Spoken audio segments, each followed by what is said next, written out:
The Dark Child, Chance Crawford, NWA National Heavyweight Champion. This is the Temptation, Sean Tempers. This is Jacoby Boykins, a.k.a. the Alabama Ambassador, Mr. 256. This is the Bee's Knees, the Cast Pajamas, and the whole shebang. Johnny Gargano. This is Bill Behrens, and you're watching, you're listening, you're experiencing Beyond Ringside. And you are a better person for it. Trust me. Hi there, this is Sammy Hagar here for RAD, the entertainment industry's voice for roads.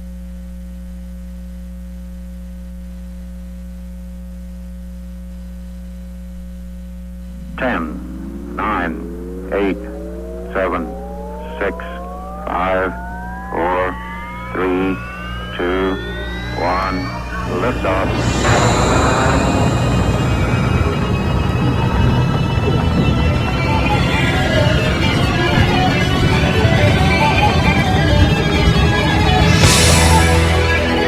It feels good to be back.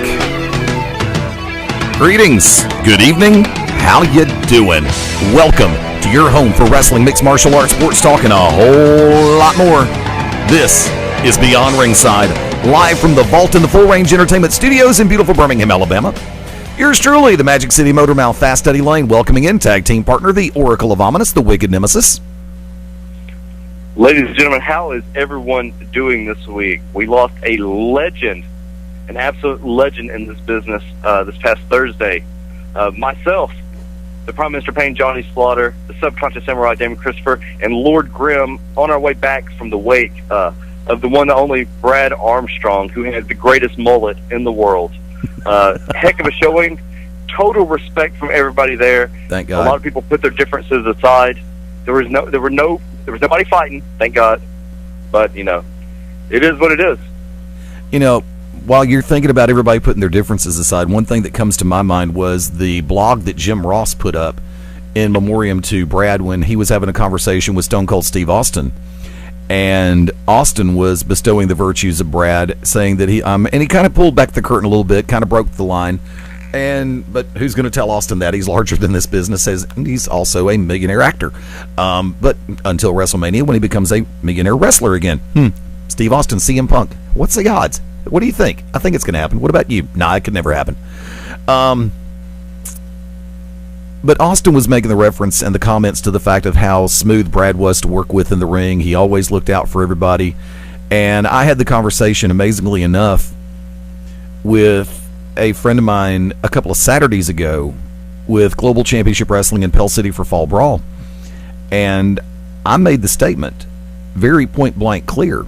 I said, you know, out of all the people in this industry that I've worked with, I can't think of anybody, I can think of very few people, I'll put it that way, that nobody ever has anything negative to say about. I mean, I know people say negative stuff about me. Yay. All right. Spell my name right. I don't give a rat's rump. But by the same token, I do everything I can to keep my name in a positive light. But by the same token, the entire Armstrong family has just made it seem so effortless. I've never heard anybody say anything negative about working with Bullet Bob, with Steve, with Scott, with Brian, and definitely not with Brad. I mean, everybody has always been super complimentary. So I imagine when you make the statement that people put their own personal differences aside, that's what they were, because I've never known anybody to say a negative word about Brad. I've known most of the Armstrongs since the mid-'80s when I first started in this industry. And when I got the word that Brad passed, it's like somebody just took a 20-pound sledge and pounded me in the gut with it. It's like, holy nuts. Because, I mean, you said it beautifully in your own inimitable fashion on Twitter when you first found out about it, Wick. The Armstrong family is one of those families that, you know, they went out of their way to make you feel at home. If they gave a shit about you, they didn't care about you, then I'm telling you right now, first of all, you've done something wrong. Second of all, they saw talent. They saw when guys worked their butts off, when guys did what needed to be done and what was best for the business, the Armstrongs were always there to say, hey, good job, kid, or to tell you what you did wrong. We had this exact conversation last week about true veterans in the business, yeah, and the entire Armstrong family are one of them. I've heard negative things about him, heard negative things about everybody. But the thing about it is who they come from, the source of the people saying that. That's the difference. Well, before I go, wait a minute. I was about to send out a shout-out in one person's direction. However, welcoming in, I'm hoping we are, tag team partner Mark Mabo Bowman. Mabo, how you feeling, man? Like crap. We were about to send get well wishes out your way. Mark sent me a text a little while ago, said that he was probably not going to be on with us tonight because his real-life schedule has thrown him for a loop and he wasn't feeling too hot today, but I'm glad to see you're feeling well enough to call in, even if it's only for a couple minutes, man. Well, I didn't know if we had touched on the Brad Armstrong situation. We're actually talking about it right now, and I'll turn the floor over to you for a second. Well, oh God, you guys just have to bear with me. For those of you who don't know me, listen to the show that I work for, Target. This is not a cheap plug for them, but they've switched our schedule over from a daytime to an overnight, and seeing as how I hadn't worked overnight in 4 years, my body just finally collapsed this morning, and you guys know my penchant for talking about my anus and the various liquids that shoot out of it, but it's really hit me pretty hard. It's hit me really hard today, and no wicked, it's not Ann Heche's butthole, it's Mabo's butthole right now, but is it a leather Cheerio? Your leather Cheerio is hurting. No, it's my dirty sheriff's badge. Your dirty sheriff's badge. Yes. But not to take away from the man it's Brad Armstrong. Whether you knew him as Candyman or Bad Street, Buzzkill, B.A. Arachnaman. Arachnaman, yeah. That was my favorite. He was a hell of a guy. To me, never got the true credit he deserved for being in the pro wrestling industry. Was, I guess, I don't know if you could say it was definitely one of the forebears of what became, the cruiserweight industry, or the cruiserweight division. But met him on several occasions. The first wrestling that I ever saw growing up was, believe it or not, it was not WWF, it was not NWA, it was Continental, and him and along with the other Armstrongs were the first ones that I ever saw and captured my imagination. It wasn't Hulk Hogan or Junkyard Dog at first, it was the Armstrongs. And when I got the news, what was it, Eddie, Thursday? Yeah, Thursday. Yeah, when I got the news, when I pulled it up on one of the websites, I was just like, no. And 51 years old, dude, that's, by today's standards, that's fairly, I'm not going to say young, but that's definitely not old considered by today's standards. And, but, I met him on a couple of occasions, but, one of the ones that stands out to me was, as you guys know, Eddie works for Global Championship Wrestling here in Alabama, and one time I was at a show, and the management of GCW asked if I would, because they've known me for years, and they trusted me. They asked me if I would run the merch table for them that night, and I said, yeah, sure, no problem. And of course, Walting Will Owens brought over, I don't know how much stuff, and sold probably zero of it, because nobody wants anything from Walting Will Owens, not even his old lady. But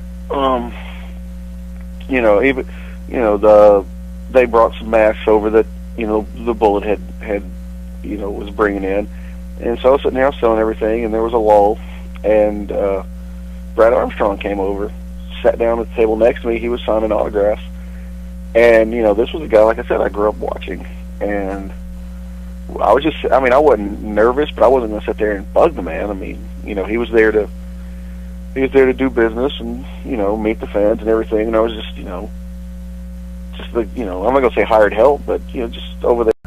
And so during a lull, he just kind of looks over and just starts talking, asks me how I'm doing, how's everything going. Didn't even ask if anything about the show or anything. It was more like, hey man, is everything going all right? I was like, well, yeah. And we just started talking, and he was a hell of a guy.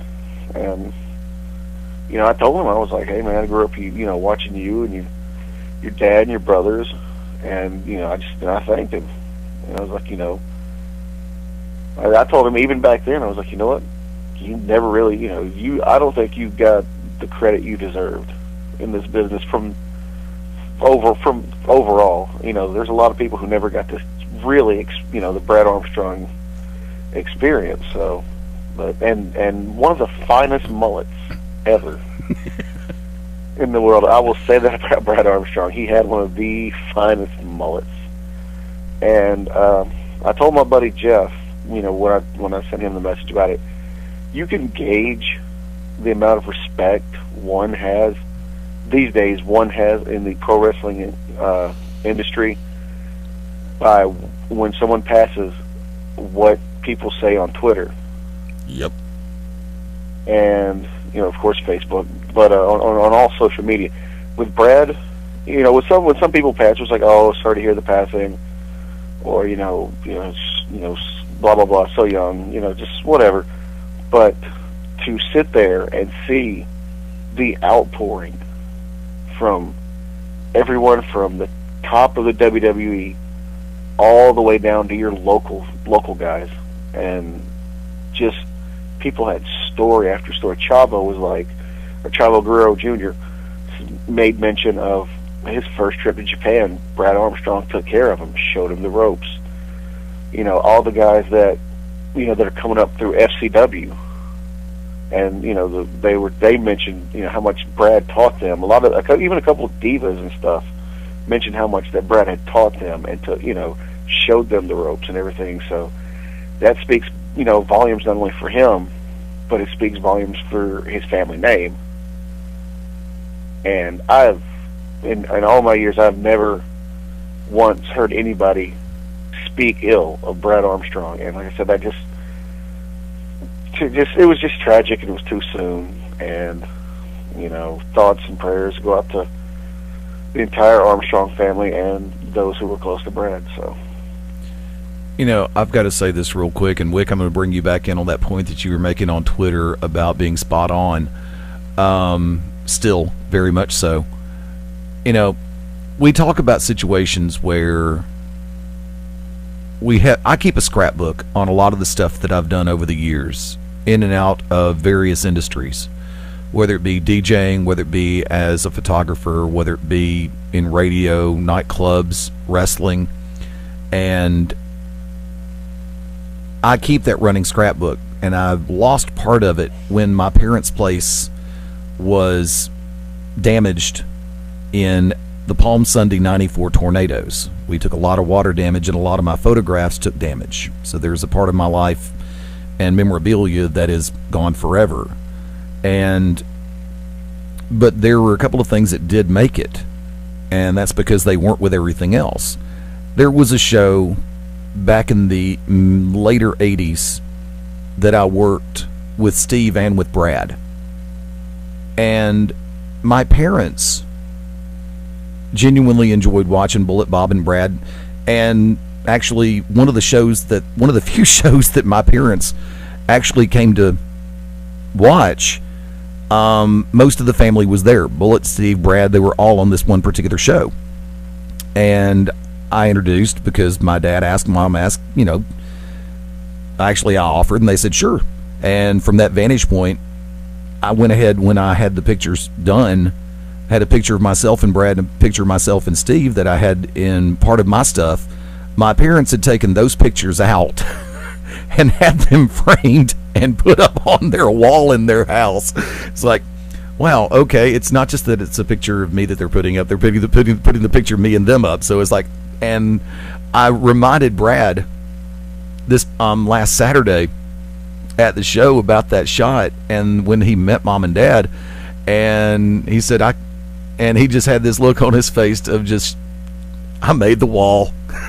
And he asked me, he knew mom had passed, and he asked me how dad was doing, and we spoke for a little while. And it's funny because as hustled and rushed as everybody was that day, he still had a couple of minutes to sit back and chit chat and reminisce, and I enjoy it. Same thing, Bullet did that later in the night when we were outside smoking. I think it was our 83rd cigarette each. But And then, you have that moment where it's just like, and then all of a sudden Thursday hits and here comes the brick wall.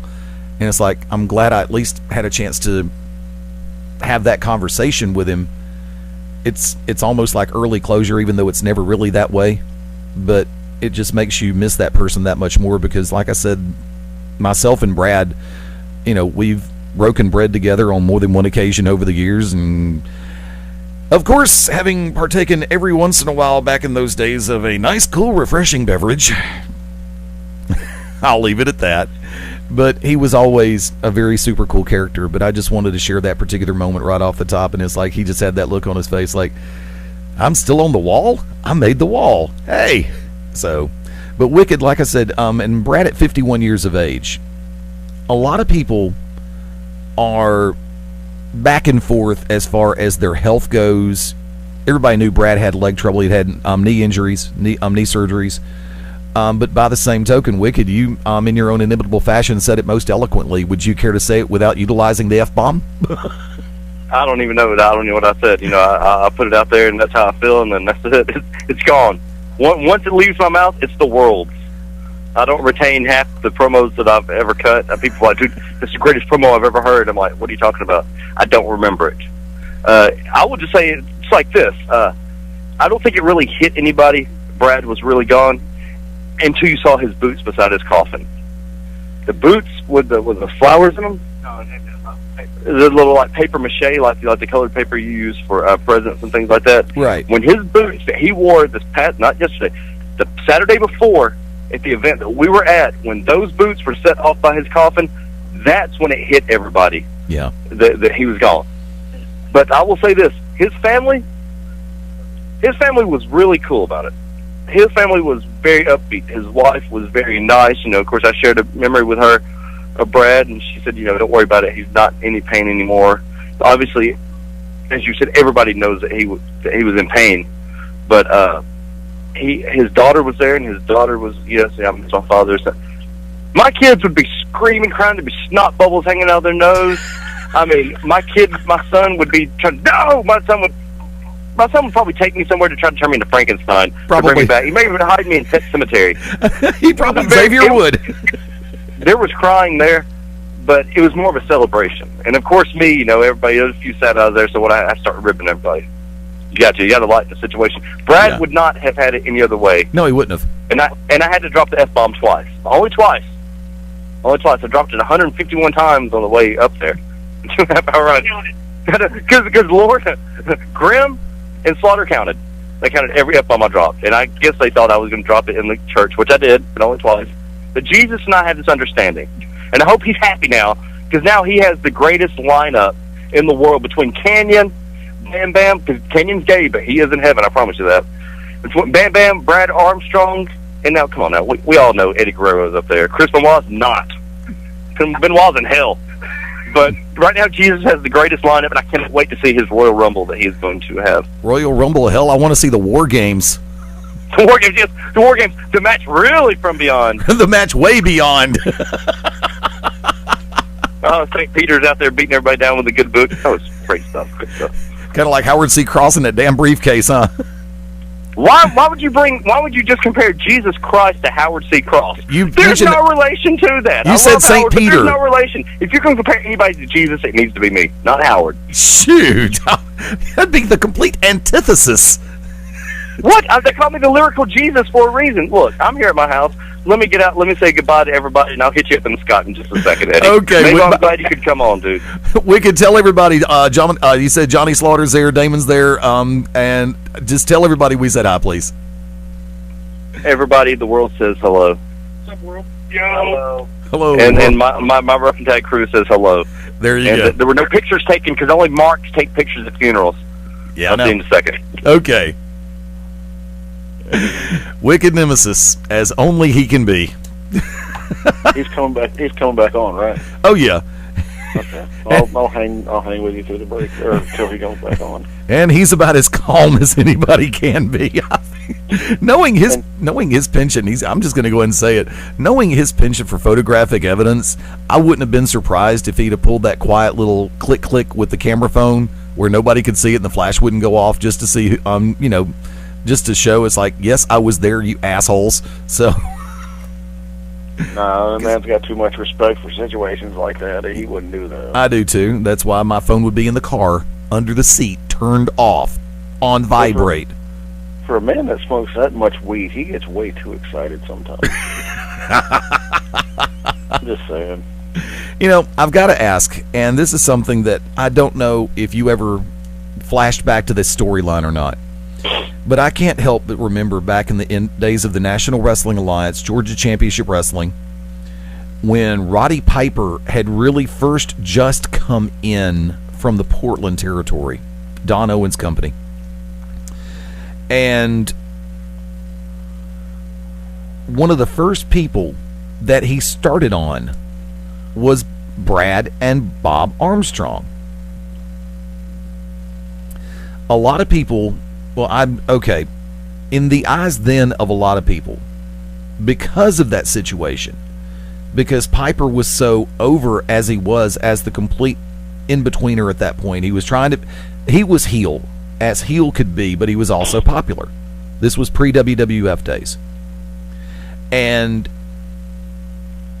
I just sat back and I watched that whole storyline unfold when he was trying to get Brad to come join him, creating the friction between him and Bob, and, you know, as far as the televised storylines go. And I just sat back, and the first thing that is going through my head now when I relive those in my mind is that made Brad right there. Because Bullet and Brad were put over one Thanksgiving night in the Omni in a one-night tournament for the National Tag Team Championships. But they were always the underdog style team. They were always the grassroots, the down-home style team. Everybody loved them. You know, they come out to the podium area where Gordon Solie was doing interviews, and the crowd would just pop immensely. But they always had that silent nature to them to a great degree, where even though they were solid on the microphone, both Brad and Bob were great at cutting promos and doing interviews. It's just always seemed like they genuinely believed in the less is more theory when it came to being on the mic, where Ric Flair can go on 20 minutes and say 2 minutes worth of material. Bullet and Bob would take the mic, or Steve would take the mic, or Brad would take the mic, any one of the Armstrongs, except for Road Dogg, because God knows he made a killing out of being himself and just going totally off the deep end. But no kidding. And I love Brian to death. Great guy. Like I said, I've known him for years. I'll never say a negative word about him. But by the same token, I'll sit back and say Brad and Bob on those interviews during the Georgia Championship Wrestling days, just always understated. They got animated without going overboard, and they knew just how to play it. Did you ever have a chance to do any I'm looking back over those storylines with Roddy Piper? No, because I'm not 106 like you there, Methuselah. There is YouTube out there now, ding dong. Dude, you know I have ADD. I can't sit there and watch YouTube for more than 3 minutes. That's why I pick short videos. Well, I'll say this. Like I said, you know, Brad Armstrong was coupled with just about every gimmick imaginable. And, you know, to the best of my knowledge, he never let it get him down. He never, was just like, from what I've heard, he never, poo-pooed on it. He was like, well, you want to wear red and white striped tights and hand out candy canes? Okay. And he made it work. Yeah, I mean, you want to dress up like a yellow and purple Spider-Man? Okay. Or Venom. Huh? Or Venom, because he did that look too. Well, he's like, you want me to, dress up, team up. You need somebody for the Freebirds. Done. Whatever he did, even when he was, in the waning days of WCW, where he was a no-limit soldier. That's what I was trying to remember, and I couldn't remember it. Yeah, he was. They just called him BA for I guess Brad Armstrong. Yep. But just stuck out the whitest white man in the world with the no-limit soldiers. But you know what? He made it work. Because just like the buzzkill gimmick. people, in WCW openly said, they were like, hey, this is us making fun of your brother, because he had to go with, hair extensions because he couldn't grow his hair out long enough, to braid it like Road Dogs. But, that's what it was. Even the music. If anybody, go look up Buzzkill. Yeah. From back in the later days of WCW. Even the music was one note off from the, the classic New Age Outlaws, the, do. They changed one note. Brad came out. They didn't even call him Brad Armstrong. They just called him Buzzkill. Yeah. But he came out doing a thing, even when he knew that this was mocking his brother. The man did it. It's paycheck. I mean, he knew, and it's kind of unfortunate. And not many people remember this because it wasn't for very long. But when WWECW or Heat CW was on the air, Brad did commentary for a couple weeks. Yeah. And then they let him go, which I think was a mistake because he actually did a better job than most people ever gave him credit for. So I just think it sucks, man. I don't know I have yet to see what the actual cause was. I don't even know if they said what the actual cause was. I haven't seen it. I just know that and once again, this is the dirt sheet sites. So what they say, take with a grain of salt. There wasn't nothing negative. It was just when it was reported Thursday, it said that he had met with his doctors last week about just an undisclosed medical issue. So yeah, well, which sucks, but. And I haven't really paid that much attention. There's some people on Twitter that I don't personally follow, so I don't know what they've said in public or in private or on the internet. Another person I would be interested to find out exactly what his thought pattern is would be actually, and I said the name a minute ago, Ric Flair. Because I still go back to, and Bob and I had this conversation back at Fall Brawl for Global Championship Wrestling, reminding him about the night that he and Flair went to the 1 hour draw, and how there was not a butt in the cheers. They were all standing up and cheering and booing. And matter of fact, I almost want to say Brad may have been on that card as well because it's been so far back. I remember the match. I don't remember the entire show. And but you always remember different things about different individuals at different points. And you were making the reference to some of the gimmicks like Buzzkill and Arachnaman and the Candyman. And here's the thing about it. When the music stopped and the bell rung, it was Brad Armstrong. And you knew that you were going to get a solid match out of one of the smoothest people in this industry. He made everything look so fluid and so effortless. And long before people were saying, I've got the best drop kick in the business. No reflection on anybody I work with currently. Sorry. Not picking there. Brad Armstrong had one of the best drop kicks in the damn business. and not only that, but he was doing standing drop kicks. Yeah. Long before. I mean, I know they used to say, it was original. Well, who was it originally that they touted in the WWF? I think it was like Jim Brunzell or B. Brian Blair. They always touted that originally that they had, the best standing drop kick, and then later on, Hardcore Holly had the best standing drop kick. But no, if you wanted somebody who really had a picture perfect standing drop kick every time, it was Brad Armstrong. I mean, it's like it's any company, whether it be TNA, whether it have been Ring of Honor. I would have loved to have seen, because Ring of Honor is kind of bringing in some of the past generations, like the Headbangers and Matt Hardy. What? I'm going to interrupt you while you say that name. Keep going. What? We're going to that's something I want to hit in a minute, but go ahead and finish your point, please. Well, my point is I would have loved to have seen Brad Armstrong, at least get one or two shots on a Ring of Honor show. That would have been a beautiful thing, because I think Brad would have been excellent with the mix and the talent that they've got up there. hell, I would have, and people are going to laugh when I say this, but I would have loved to have seen, I don't know if they ever did, work together, but at Chikara, I would have loved to have seen a Mike Quackenbush, Brad Armstrong match. Ooh, that would have been sweet. And even better, Quack now, Quack's starting to wind down a little bit because, years of injuries, but I would say Quack in his prime and Brad in his prime, they probably could have put on a tremendous show. WWE, FCW could have, or I'm sorry, NXT, whatever they're called now. I think those kids, your basic fundamentals, they could have learned a lot. They really could have. And what is it? What is was TNA using these days? OVW? Yeah, I think so. Yeah. No, I thought ROH was using OVW.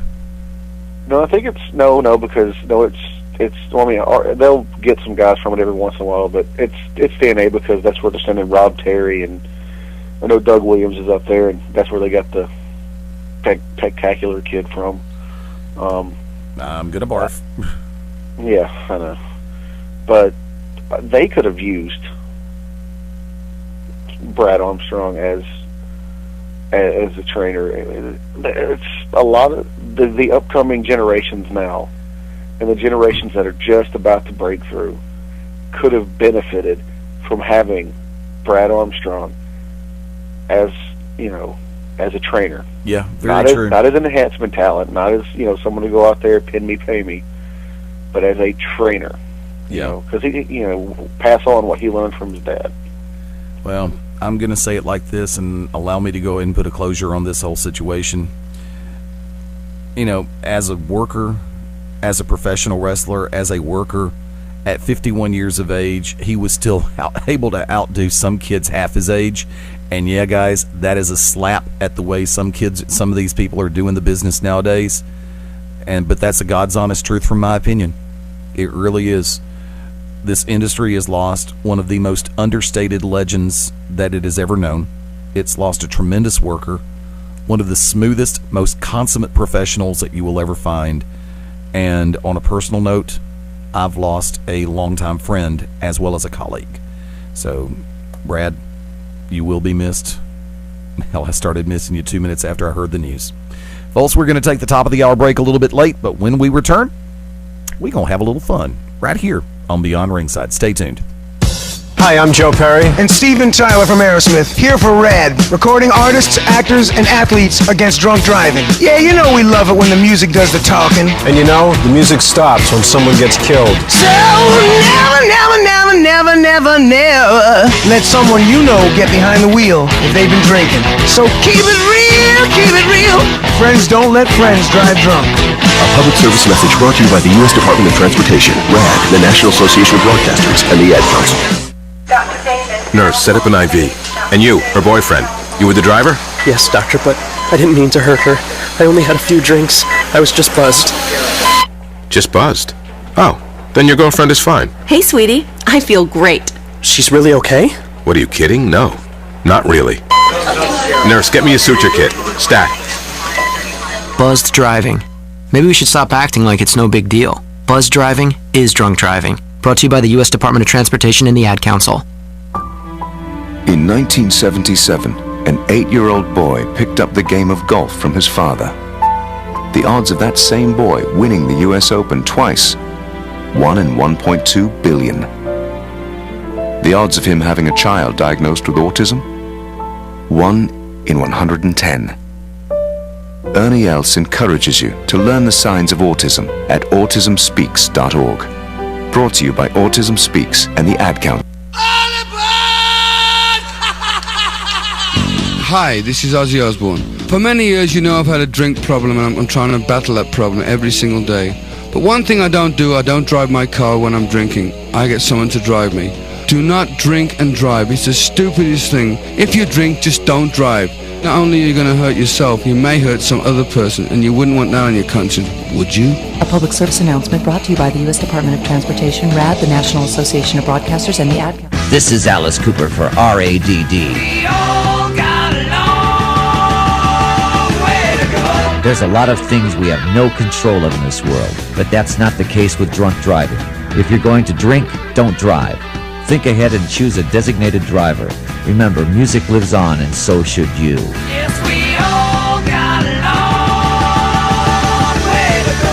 A public service announcement brought to you by the U.S. Department of Transportation, RAD, the National Association of Broadcasters, and the Ad Council.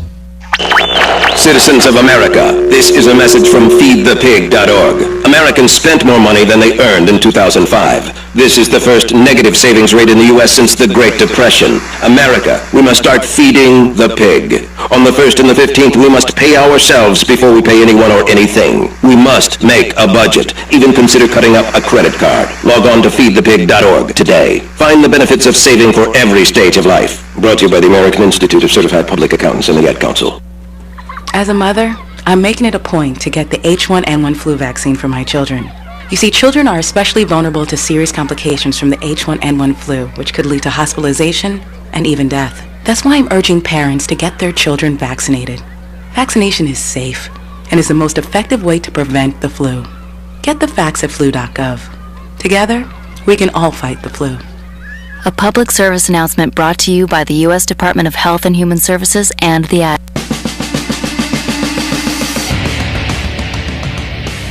Welcome to the original rock and wrestling radio show. Welcome to Beyond Ringside, your source for wrestling, MMA, and boxing in the Southeast. To contact the Ringside Roundtable of Beyond Ringside, email them at beyondringside@gmail.com. And now, your host for Beyond Ringside, the man, no myth, all legend, Fast Eddie Lane. On a beautiful Sunday night, welcome to Beyond Ringside, 8 minutes after the top of the hour on the live version.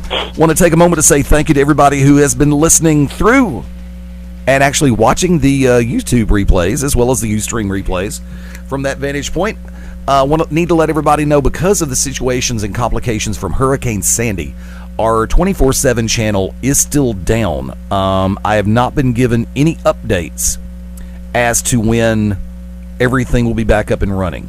But as soon as we're able to get everything back up and going full speed through our primary server for the 24/7 channel, I will be more than happy to post messages on the on all of our social networks and on BeyondRingside.com, which amazingly enough is caught up right now. Ha ha! Welcoming in tag team partner Mark Mabo Bowman. Mabo, what's up? Easy there, Porky Eddie. That ain't all, folks. Well, you mentioned Hurricane Sandy. I got a lot of people that are up in the Northeast. Not only all the Chikara guys. I checked in, like with Bryce Rimsberg and all that, and they seem to be okay. But good. I've got friends like Wiggly and his wife Chiz, Yolanda from Gimmick Tees, my buddy Mike, and then Boney and all those guys, and everybody seems to be okay. Some people are getting power back. Old friends of the show who we've not mentioned in a while, and I keep thinking to mention them, but I just checked in on them. I haven't heard official word back, but Tandao Kung Fu, I hadn't heard back from them, but they tweeted, so they seem to be okay so far.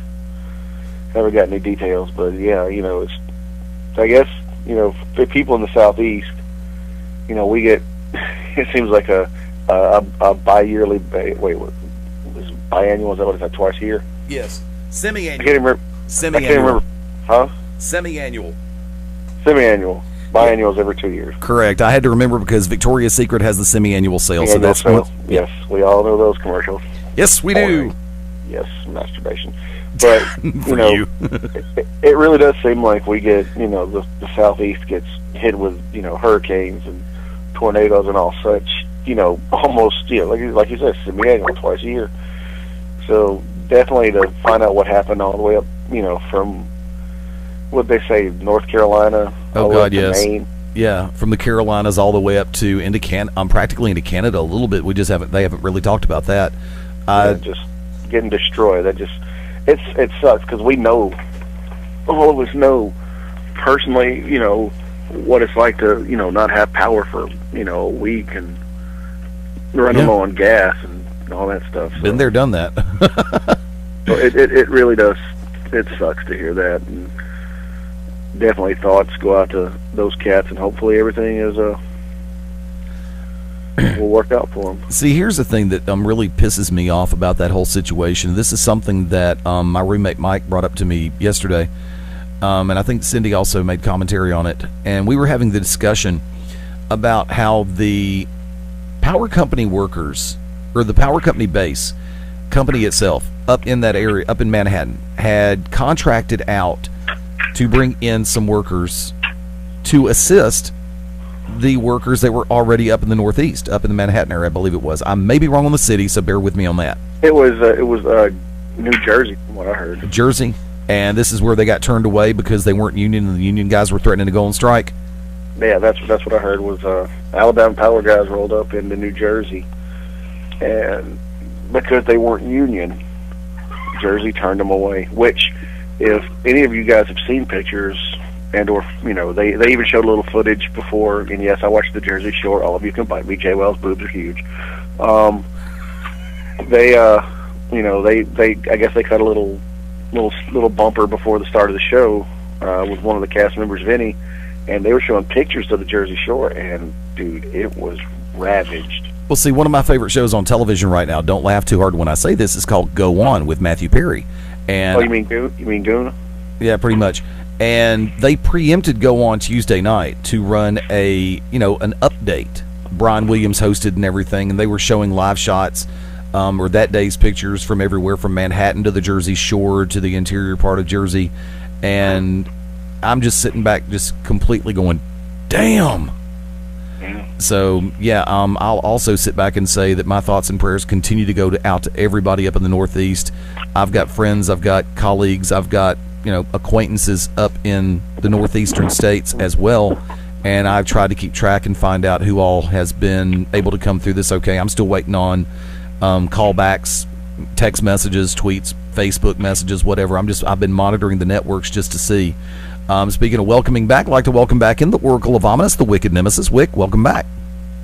Sorry, guys. I've been on the road since 10:30 this morning. It was, had to get undressed, take the gel out of my hair, take a shower. Sorry. We figured you stopped to hit your emergency respirator. No, I'm about to do that live on air, I think. There you go. All right. Hey. Hey, you were talking about the Jersey Shore. We say what we want to. We make fun of these people. We really do, maybe, but I mean, they're still humans. They're still people, and they were wanting to have the New York City Marathon, which I thought was great. You're just going to throw it in the face that, hey, we have generators over here at the New York City Marathon. The guys from what's the guy's name from the Talking Heads, the lead singer? Dave. Yeah, Dave. He was on the Colbert Report Wednesday, and he said he has not had a hot shower since Saturday night. The storm didn't give a crap how much money you made, if you were a celebrity or not. It took out everything. And maybe this is one of those things we'll look back, a few years ago, 10 years ago, I don't remember anybody saying a superstorm. Anybody remember that word being in our vocabulary? Never. Neither have I. And all of a sudden now we have superstorm. Climate's changing, just like wrestling. Climate changes. It's natural. It's progression. It happens. The thing is are you going to get swept up in it, in that progression, or are you going to do something about it? Those guys knew for a week that it was going to be bad. I saw a thing on the news from Thursday morning that was telling everybody to evacuate. People didn't listen. People thought, well, that's not going to happen. Sunday morning, you have pictures of bull sharks swimming around a front porch in New Jersey. Yes. A front porch in New Jersey. 3 bull sharks. Yes. Went all the way through parts of New Jersey. It was like Jaws happened all over again. Almost like Lake Placid with the crocodile thing, but on a loose interpretation. Once again, loose interpretation. Now, Didn't Dragons Gate USA have to cancel a show this past week because some of their guys were so affected? I think the arena itself was affected where they were going to do it. I know there's a few places up there, and kudos to everybody that made it. I know Taz was able to go see it this past week due to storm damage. Yeah, he took this week off, and more power to him. Like I said, to everybody, especially acquaintance, colleague, friends, all of the above. I'm just trying to make sure that I'm trying to find out for myself that everybody's okay, and I never believe it until I get direct message. But from that vantage point, you're speaking about Impact, and I have to. You spoke of Taz, which got me thinking about something that happened on Impact, and segueing back to wrestling for a hot second. With AJ Styles, microphone in hand, I don't know if you've seen it. Great. If you haven't seen it, sorry, I'm covering it on this one. When when Styles was on the microphone making a reference to people getting videos, he's talking about the year that he's had, including having a video of him getting into an elevator with somebody of the opposite sex, and then went straight to camera and went, and this seems to be the in thing to do if you're somebody named AJ in this business. I'm going, yes, that is a direct shot at E. So to WWE Creative, guess what? You want to pick up that Punk card now or what? And AJ's a mark for even saying something about it. What did that solve? Oh, that solved the fact that everybody already knew that WWE took their storyline. Well, I got news for you, TNA. WWE took your storyline and made money out of it. Something that AJ Styles has never done in this business. Made money. I'm glad. And AJ's a mark. You wouldn't do that. Why are you going to break the wall down? Like, oh, that seems to be the end thing to do. You know what you've just done? You've just acknowledged WWE once again. Yeah. Once again. This is what's wrong with TNA. That simple fact. They let these guys go out there, and I'm all for people writing their own promos. But when you have somebody that has no right to even be on a microphone to go out there, they say the stupidest stuff. I would have fired AJ immediately for saying that backstage. I'd have like, you're fired. You don't fire one of your best workers just for... Ring of Honor, kid. Well, he'd do well in Ring of Honor, too. Well, you know what? He'd probably do better than he would there in TNA. You can't have that. You can't have somebody go on a national TV and be like, that seems to be the end thing to do. If your name's AJ, that's such a mark thing to do. He might as well be taking pictures at Brad Armstrong's wake. You're going to run with that, aren't you? I'm serious. Well, I'm serious. That makes no sense. That makes absolutely no sense. It goes back to psychology. And there's a lot of guys in this business that claim to be workers that have no psychology. AJ's one of them. If I was AJ Styles being the face of that company, being the guy in TNA, I would put my foot down and I would tell Hulk Hogan to kiss my ass. Somebody's got to step up. They have such great talent. You can't bring James Storm out by himself. Oh, Hulk Hogan, hit Hogan's music. James Storm, come out to Hogan's music with him. And I love how Hogan, the guy he crapped on a few months ago, was like, yeah, this is the guy I'm bringing. Don't insult us, Hulk. Don't insult us. And that's exactly what they're doing. They're insulting us. And they don't care, guys. They don't care. They're AJ doesn't care because he's mentioned another company. Hulk Hogan doesn't care because he's still getting paid. You know what I saw? I thought Terry Taylor and Tom Pritchard were going to come to blows today at a wake. And you know what? That would have made more sense than anything TNA's ever put on TV. TNA is desperate right now, and that's yes, sir. Because of the crap they're running with the aces and eights. I mean, I'm sorry, it's just not that good. And then they had the big reveal that, guess what? The person who signed the deal with TNA 5 weeks ago, I think it was, Luke Gallows was unmasked. But they didn't call him Luke Gallows. They called him, they said somebody else. What's that? They call him Festus because that's about the size he is right now. He's huge. I asked him if he ate Johnny Swinger before he come in. I was like, did you eat Swinger before you come in, Luke? Oh, you didn't do that. Yes, I did. I like Luke. I just don't like the match he had with Orion Bishop. I don't think anybody did. Mabo. Go ahead, sir. I know you're talking. He's been, working dark matches and tryout matches for TNA long before they signed him. He's, at least a good 6 months or so. And then they've had him under the name, I think, Isaiah Cash or something like that. So don't be surprised if, he uses that. So, I mean, I've said on this show several times who they've had under the masks, and was not surprised that Luke Gallows was one of them. I loved it because I knew nothing about the aces and eights thing. I didn't know the aces and eights was quote unquote the dead man's hand. I knew nothing about that. I don't play cards. Yes. I don't gamble. But when all that happened, the stuff happened with Luke. The one guy. I think we lost his Skype. Meanwhile, Mabo, pick up. I don't know. What do you want to do? Start ranting and raving? No, not necessarily. We're going to hold tight to see if we can get his Skype back up and going. Just to continue. Whatever, regardless or whatever, Wick said about, AJ doing that. It actually started. Of course, this was at a house show Luke Gallows just there he is. intercepted my phone. I'm sorry, guys. There he is. Go ahead. Oh, I'm sorry. I was just saying that, I didn't know the dead man's hand. I didn't understand what that was. I don't gamble. The stuff with Luke was what everybody kept saying over and over and over again. Mabel kept saying, like, Luke Gallows is under there. That was like the one guy that everybody knew was under Luke Gallows. Luke looks nothing like he did in GCW and when he wrestled in WWE.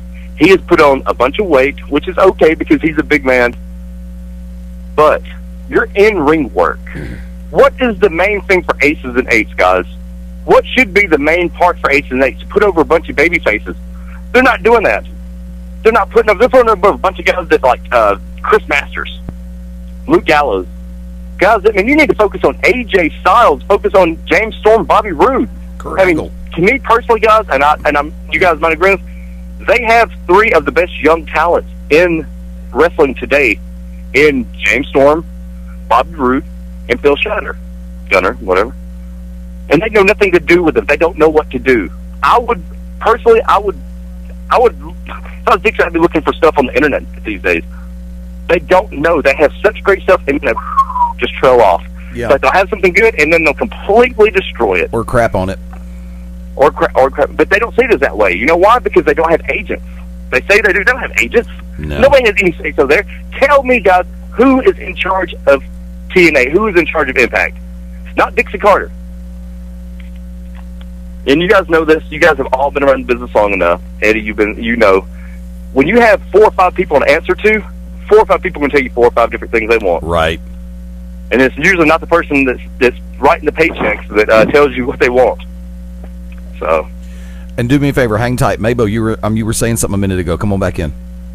Oh, as far as AJ's, shot on air, a couple weeks ago, actually might have been about a month ago at this point, at a WWE house show, and for anybody who's ever been into a WWE house show, they know that, that they're a little bit more lenient with what goes on, because they're not really trying to. They're testing out things, and they're having fun. To me, I enjoy going to house shows more than I go to any kind of TV taping. Because me too. House shows, they're there to have fun. That's where you see the not so serious side. I mean, they still take it seriously, but they are there to have fun. That's when superstars become wrestlers. Exactly. But there was one segment, AJ Lee and Punk were in the ring, and I've seen the clip. Somebody had a camera phone clip.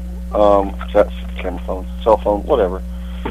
And he looked at her dead in the eye, and I forgot what they were arguing about, but he just turns around and he sits there and, just kind of nonchalantly calls her Alan Jones. Oh, and God. Anybody that knows who Alan Jones is... No, I don't think Bill Barron said his name 6 times the last time he was here on Beyond Ringside. Well, that was sort of a jab. That was Punk's jab at AJ Styles with being AJ. So I guess this was, who it depends. But I guess this was maybe AJ. This was Styles as the return fighter, so to speak, on Punk. Of course, like I said, Punk did it at a house show. Styles did it on TV. And what was it, a house show, and it was so obscure. Like, people were like, Alan Jones, what is that, Tom Jones' kid? Sure. But, there was, I just thought it was like, but I mean, I of course I was able to watch Impact, so I saw exactly what they were talking about. Well, let me ask you guys this. There's a difference between a guy at a house show, and let's say CM Punk is a very savvy guy. He's a slime ball in real life, but he's a very savvy guy when it comes to being able to take something popular and use it. The voice of the voiceless. Does anybody not realize that's a Rage Against the Machine song? Of course not. Punk is doing exactly what The Rock did. The Rock took all these obscure hip hop references and used them. I cannot tell you how many times I've seen CM Punk do a promo. He starts quoting Rage Against the Machine. He starts quoting Less Than Jake. He starts quoting Immortal Technique, who is a rapper, by the way. And I think, does anybody else not get this? I feel like there's a difference between that guy at a house show saying something and AJ in a company that is bleeding money. a company that their top 5 guys aren't even 5 guys that they made, guys that made their reputation and built their persona, their quote-unquote gimmick on WWE, who you think is your rival. I think there's a huge difference between that. And the whole thing about the calling everybody by the shoot name, that's so stupid, because CM Punk would go crazy if people started calling him Phil Brooks on a show. He would go, what? But you see, that's how things go. That's how this business is. Crap begets crap. Goes downhill. Crap begets crap. Speaking of crap. Yeah. And actually, no, not really. Is that a segue to me? Nope, not. Maybe, hold on, before we go any further, maybe I will ask you, I will say this. I was approached by a few people today on the show that said they listened to Beyond Ringside. A few guys, I only knew one of them. The other guys, they sit there like big smiles on their face, like, yeah, we know who you are. You have a following. Yes. There's a lot of people in this business, Maybo, that listen to you. I mean, I know Eddie likes to blow smoke up your butt all the time, talking about you being the breakout star. It's true. Because everybody's like, hey, man, you do that radio show. I'm like, no, I don't do a radio show. I thought they were talking about the To Be Determined show. No, they're talking about Beyond Ringside. And somehow, and I love the fact that even on Twitter that people still say this is Maybo's show. I love that. That's great. Now, wait a minute. Wicked, how can I be blowing smoke up his butt when you just sat back and said it's true? Yeah, because it's coming from you. You're an ass. I know that. I've heard that 5 times today. We were at a funeral. I'm the only person getting heated at a funeral. Well, of course, you live for that shit stuff. No, it was good. See, it's not so hard when you started laughing. No, we're even because you said it during the first minute. I said it at the very beginning. Yeah, I was all fired up though. I know it. Y'all don't understand. Like, and the thing about Brad, and we talk about, I know we were talking about TNA, but I'm leaving it in there. Thing. TNA put Brad's memorial on at the beginning. That was great. The man touched so many people, and I'm talking about a Ronnie Garvin way. Touched so many people in this business. God. That it was just like, it just, for TNA to do that, to go out of their way, they didn't have to. But somebody in the back has a good head on their shoulders. I'm sure it's Bully Ray and all those guys, the true veterans of this business, Those guys, kudos to them on that. We always talk about them not doing, but they did that right by having the Brad Armstrong memorial, the memoriam, or whatever it's called. The black screen. Yeah, the Walking Dead, the black screen, yeah. The Walking Dead. That comes on in an hour and a half. We've got leeway time to work with here, but we're not going to use it. However, Walking Dead. I know. 8 o'clock Central, 9 o'clock Eastern. From there, I'm lifting the restriction this week for one show only. Let it rip. I did, with the exception of the F-bomb. That's the only restriction. I've said enough of those today. Yeah. But I got to ask you. Wait. Wicked, you made the comment that you said it 157 times during the funeral. I give you credit because that's only before the wake. Before the wake. I said it twice at the wake. I give you credit because that's actually one shot of the number of times that you said it during the first 6 months you were on this panel. Oh no, yeah, I'm sure, yeah. Hey, I didn't cuss that much, and then when I got comfortable and everything, I was like, hey, Mabel, let's pull our nuts out and just go kind of crazy on here. And Mabel was like, I don't think you can do that. Sorry, Mabel. I mean, you can pull your nuts out, but I don't think anybody's gonna. Because it's radio. We're not a video podcast, so. No. Darn it. This is not a podcast. This is the live version. We don't podcast live crap. The podcast is the replay. This is live internet radio. Eddie, can you do me a favor? Can you do your best David Bowie impression? Oh my God, I haven't thought of that voice in mechas. I'm always on you, half now. That's what David Bowie thinks. Ground control to Major Tom. Okay. Meanwhile, back at the ranch, I loved every version of that.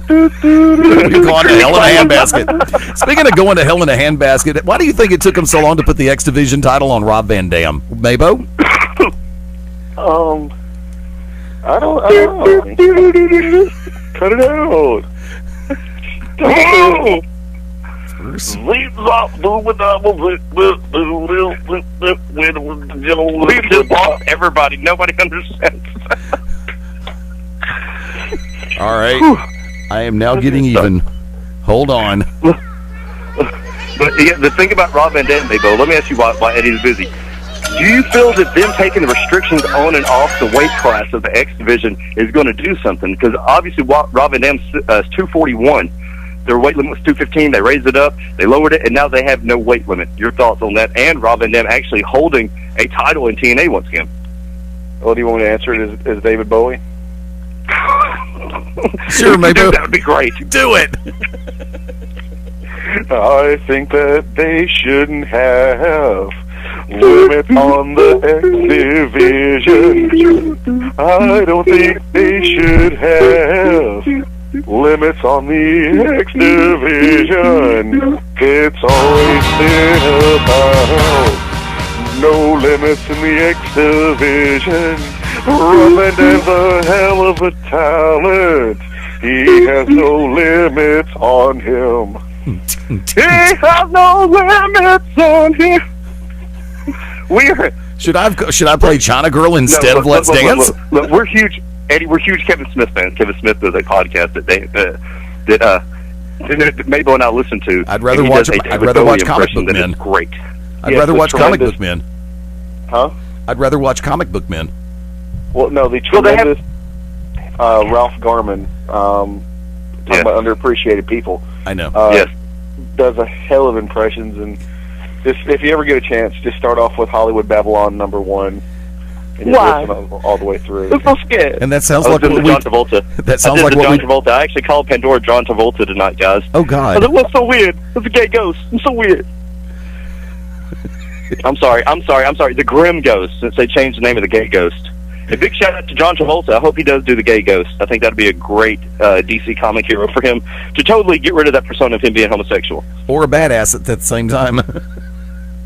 Okay, Mabo, you were talking about Rob Van Dam. Go ahead. Everybody was kind of expecting him to have the belt when he walked. It's just like when Jeff Hardy first came in years ago. Everybody expected them to put the X Division title, like literally the first day he was on TV, and he even had a match with AJ. I think AJ Styles had the X Division belt when he first came in. And they had a heck of a match. I don't think there should be a weight limit, because that would who was one of their best and longest running X Division champions, Samoa Joe. Exactly. Yeah. That guy. You couldn't put a weight limit on one of his thighs. But so I don't think there should be a weight limit. I mean, if you're not going to call it the cruiserweight or the light heavyweight, the junior weight, whatever, don't put a weight limit on it. It's what the X Division originally stood for. It's not about weight limits. It's about no limits. No limits. So, that RVD has it. That's fine. And I think this is actually going to. I mean, we all know primarily the flippy dippy kids get a hold of the X Division title. So I think this is actually going to be a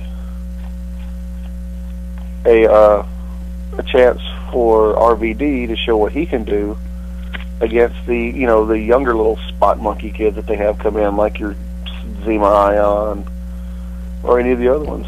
I think having no weight limit is gonna enhance it, and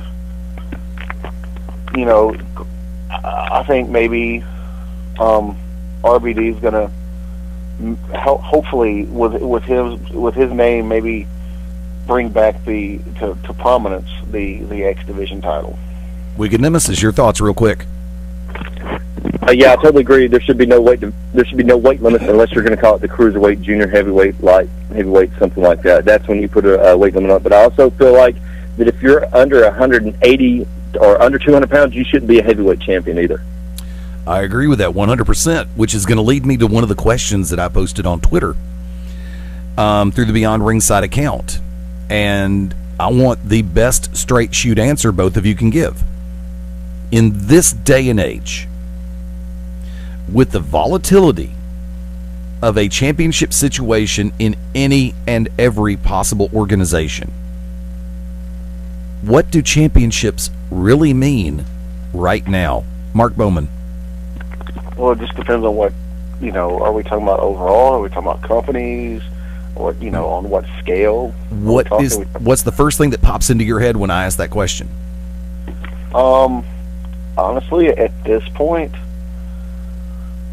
in this day and age, to me, you don't need belts to recognize greatness.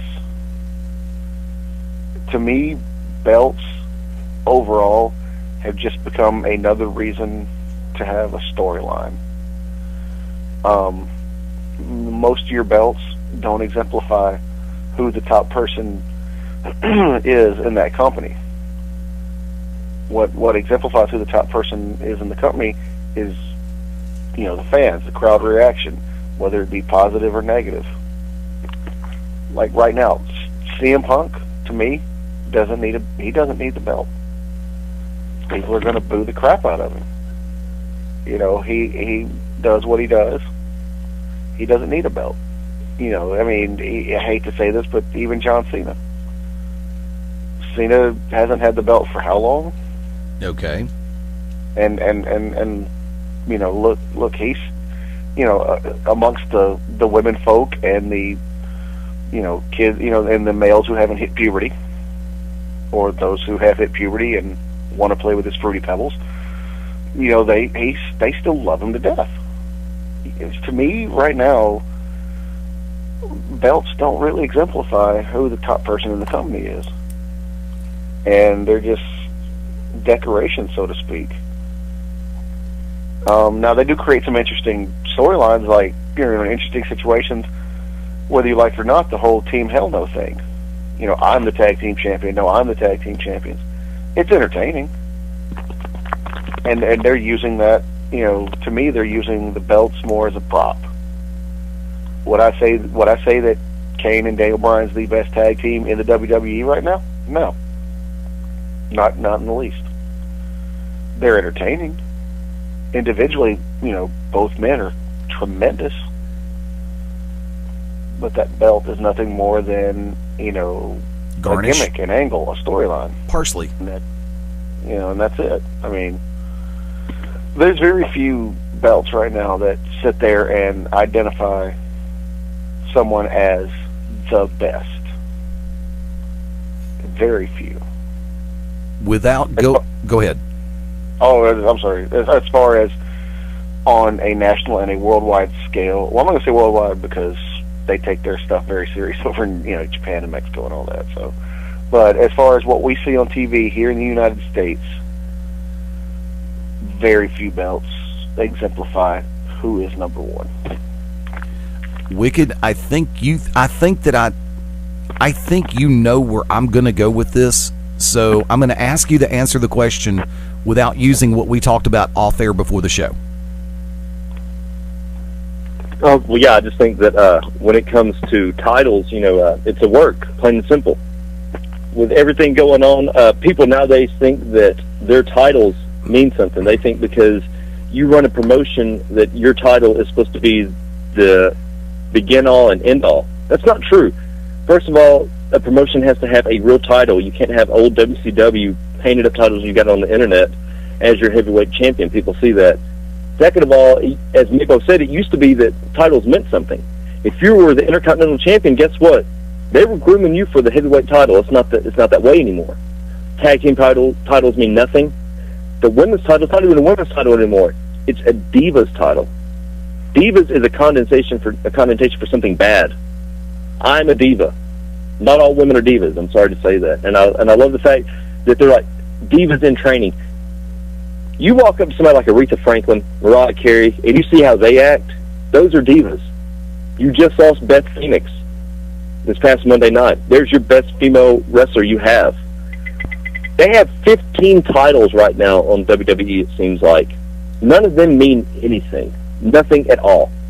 There's one women's title that means anything in this world. That's NWA Women's World Championship. The WWE Championship still means something. The world title means nothing. That is the secondary title because it's always going to be treated as such because it's still seen with the NWA WCW days. And also TNA. TNA would do best to get rid of that title they have that looks like Jeff Hardy stole from the Divas in the Knockouts division. They need to bring back. They just need to just reform with the NWA. There's no titles that mean. There are hardly any titles out there that mean anything. It's a work. They're not. People aren't put in position as they used to be. And you can look at what's happening right now on the national scale. It's all a work. Period. See, there's a number of things going on in this world. And by the way, for the record, I agree about the local titles. Believe it or not, I do. On the local level, I believe they mean more than they do on the national level. And to keep the world in proper perspective, if you look at a promotion that has, if you look at a local promotion that has 5 different champions, how deep is their roster really running, and what all of the hell are they trying to do with it? There's no reason why a localized promotion should have more than 2 3 max titles. 2 titles, 3 max. Your primary single, your primary tag. If you have television, do a television title. If you run an internet-based show, have an internet title. Or if you want to have a junior title or a women's title or, you know, something of that ilk, that's cool. And by the same token, if you've got a women's title but the talent pool isn't that strong, why the hell have a women's title to begin with if you're going to have it on the same person and making them look completely like a dynasty? A one individual dynasty. Do you gentlemen realize that over the course of the last 3 weeks, we've had 2 major championship changes in the National Wrestling Alliance? The NWA World Women's Championship changed hands recently at a show in Lebanon, Tennessee, when Casey Carlisle defeated Tasha Simone, the 2-time champion, for the belt to start her first title run. The situation in Australia, which took place between Colt Cabana and Adam Pearson, yes, I actually said his name, where Cabana basically dissed the NWA belt and Adam Pearce kissed it and threw it down after utilizing the exact words, "You pushed me out." We have varying opinions about different individuals in this business, and they are personal opinions. Some are based on in front of the camera work, some are based on in-ring work, some are based on behind-the-scenes work.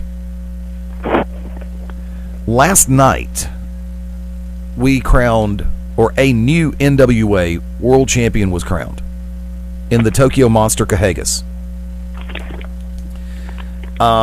I didn't even know that Cahagas was involved in the match because I haven't checked any of the listings going into yesterday because I had so much going on. And then, Wicked, you told me before we went on the air that Cahagas was a genuine last-minute entrant into the whole situation, that he was added Saturday. Or was it Friday or Saturday? Hold on. Let's not get this twisted. He told them he had already was booked somewhere, okay? The guys that were in that tournament had already been given, the tournament and everything. Right at the last second, they added him to this tournament again because he turned down his booking. You have a chance to wrestle for the vacated NWA World Heavyweight Champion, and you decide to take another booking.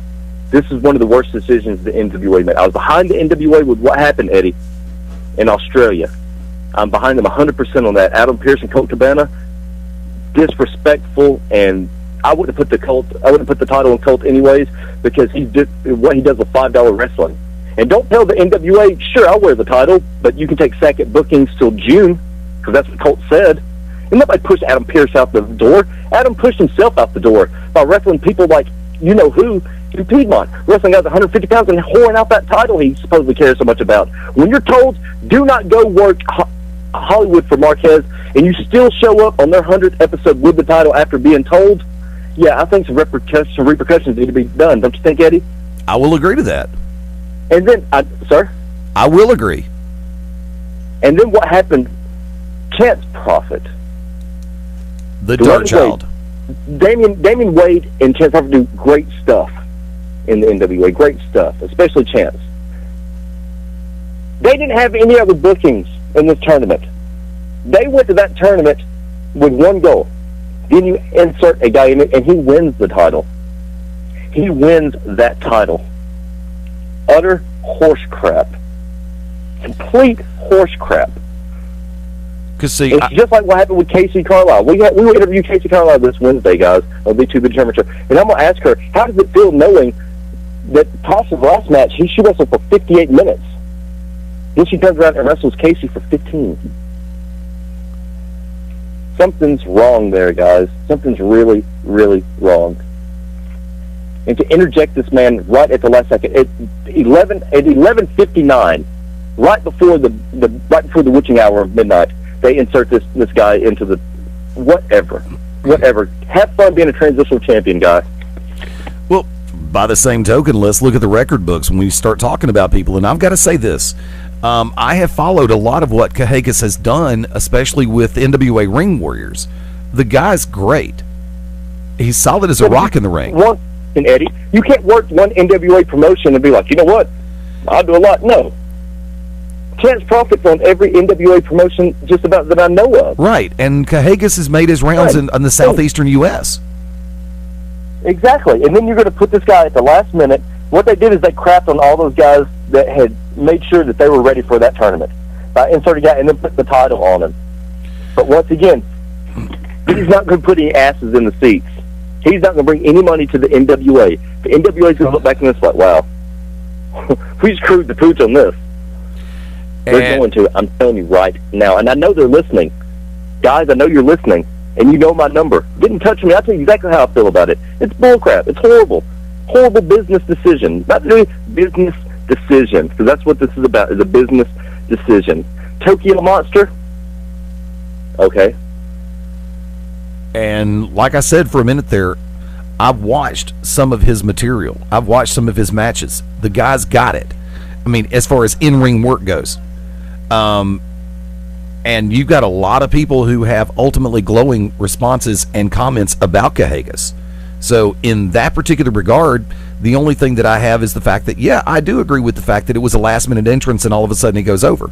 But by the same token, look at other situations that have occurred. Remember, when Craig Classic stepped down as the NWA World Junior Champion, and they organized the 8-person tournament up in Charlotte as part of Rebirth under the administration of the previous head of the NWA.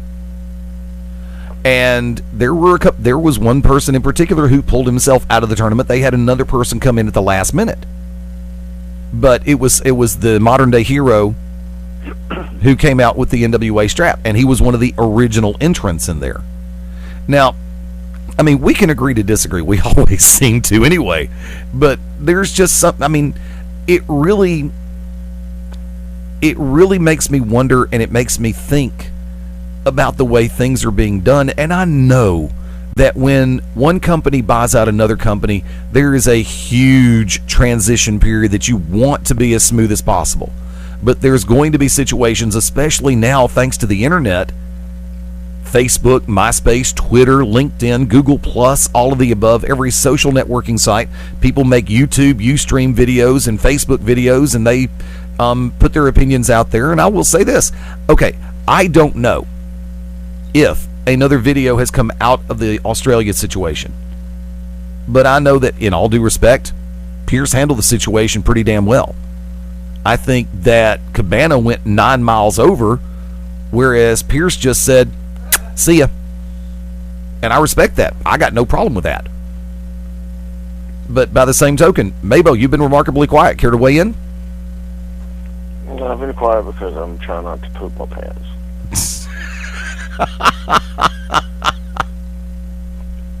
I told you I was sick and I wasn't going to be able to do much. Yeah, the David Bowie impression took it out of me. Well, at least it didn't put it into you. No, that would be Liam Neeson. Dude, I ain't got a dog in this fight either way. I mean, whatever happened, happened. It's hindsight is 20/20 when it comes to taking a guy and putting him in the tournament at the last second and then putting the belt on him. Hindsight's 20/20. You know what I'm saying? They might look back at it and be like, wow, that was horrible. You know, some people could literally, years from now and be like, Kahoo? So, or who knows? Might surprise and shock everybody, and he, I'm not gonna say he's gonna be one of the greats, but he might have a fairly decent run. We don't know. We don't know. And gotta look at it from both sides. I'm chomping at the bit over here because there's something that crossed my mind just a minute ago. And Wicked, I got to throw this one back at you. You used the word transitional champion. As it stands, and hold on, Wick, are you with us? Yeah. Oh, okay. My Scott, come on. I'm trying to get to Scott. I'm on the phone. I'm trying to. Oh, okay. Sorry, guys. Well, let me go ahead and say this. You mentioned the word transitional champion.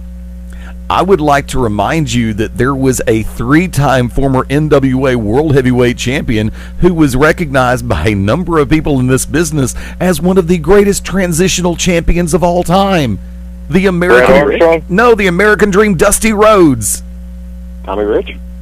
That's one thing that Dusty has never been called as a transitional champion. I think you're the first person to ever say that, Eddie, because the man was never transitional champion. When he did it for his own. He is one of the most egotistical men in this business.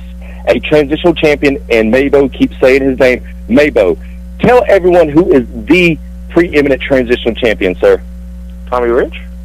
Tommy Rich. That is a transitional champion. That is a true transitional champion. He held that title just because he had some really good weed and some pills that he was giving to everybody. But see, the thing about it is, transitional champion. Wait. I got to argue this point. Transitional champions take place when you're going from one A-list to another A-list. Tommy Rich did not do that. Tommy Rich was an intermediate champion for Harley Race. He went from championship run number 3 to number 4 because of Tommy Rich. Tommy Rich got the belt for a week, and to build Harley Race one more number up so he could catch up there, and so he could put himself higher in the stat book. Dusty Rhodes was the transition between Harley Race and Ric Flair. You say that Dusty Rhodes was egocentric about the way. Well, you can be egocentric all day long, and you're going to be called a World Heavyweight Champion, a 3-time World Heavyweight Champion. But Dusty Rhodes, remember, the NWA, by nature, has always kept the belt on a heel. They've never kept it on a babyface for an extended period of time. Look at Ronnie Garvin, look at Rick Steamboat, look at Sting, look at, there's another name that's really trying to pop into my head right now. Ron Simmons. Babyface champions? Yeah, they've normally kept the belt on heel champions. Look at Jay Briscoe. And the reason why, Eddie, why do you keep it on transition? Why do you keep the belt on a heel more often than not? A heel can sell a ticket to put the babyface over. Exactly, because a heel can sell a ticket in any market you put him in. Yeah. When Briscoe was champion, Briscoe could not go into a territory and wrestle that local guy because everybody wanted Briscoe to win. Yep. That's what it's about. John Cena and Hogan are two guys that have been truly over-the-top babyface champions. It's not often. People forget that. People forget, Bruno. Sheik winning the title from Backlund. Transitional champion. Yeah. Held the belt for what, a grand total of less than a month? Turned around and lost it to Hogan at that first match? Yep. Yeah. So, yeah, I have no qualms with utilizing the term transitional champion when it comes to Dusty Rhodes. I love Dusty Rhodes to death. He is one of my 5 favorite performers in this industry of all time. But when it comes to the NWA World Heavyweight Championship, he is a 3-time world champion. But he is also the man who transitioned the world from the realm of Harley Race to the realm of Ric Flair. That is the only way that I can say that. Mabo, do you care to comment on that? Well, first of all, did Dusty ever need the title? Dusty was over regardless. Did Dusty ever need the title? No. No, Dusty never needed the belt. Okay. Now, you said Dusty was the transitional from Race to Flair. Yes.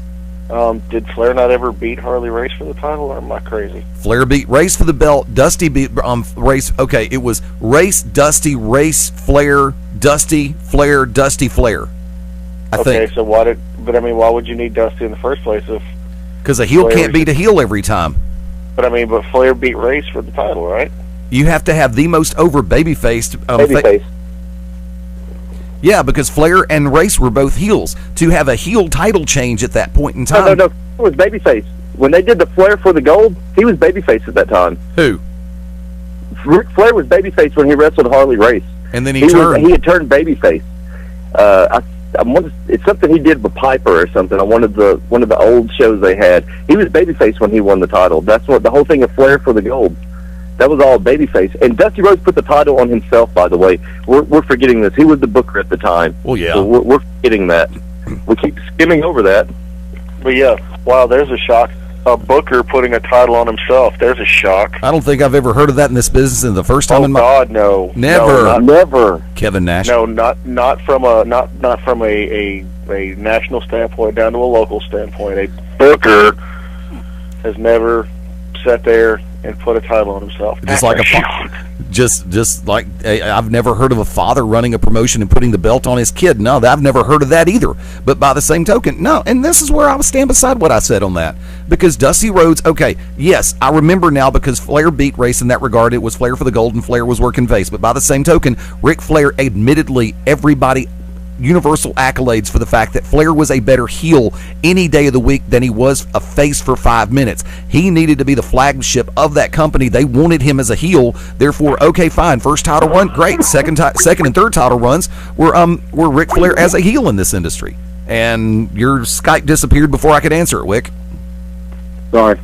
But by the same token, and I'm going to look at this, and I started to say this a minute ago. Championships are a very delicate thing, because there are still people in this world who try to put a value on that belt. Because $50,000. Say what?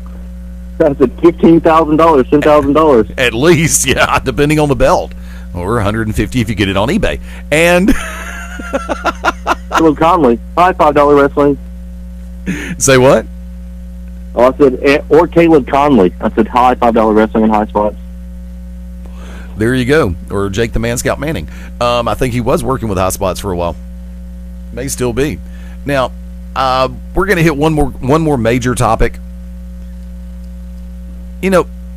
How many times in this industry, and Maybo, I really wish you had seen Ring of Honor this week, because there's about 8 points I want to drill on that show.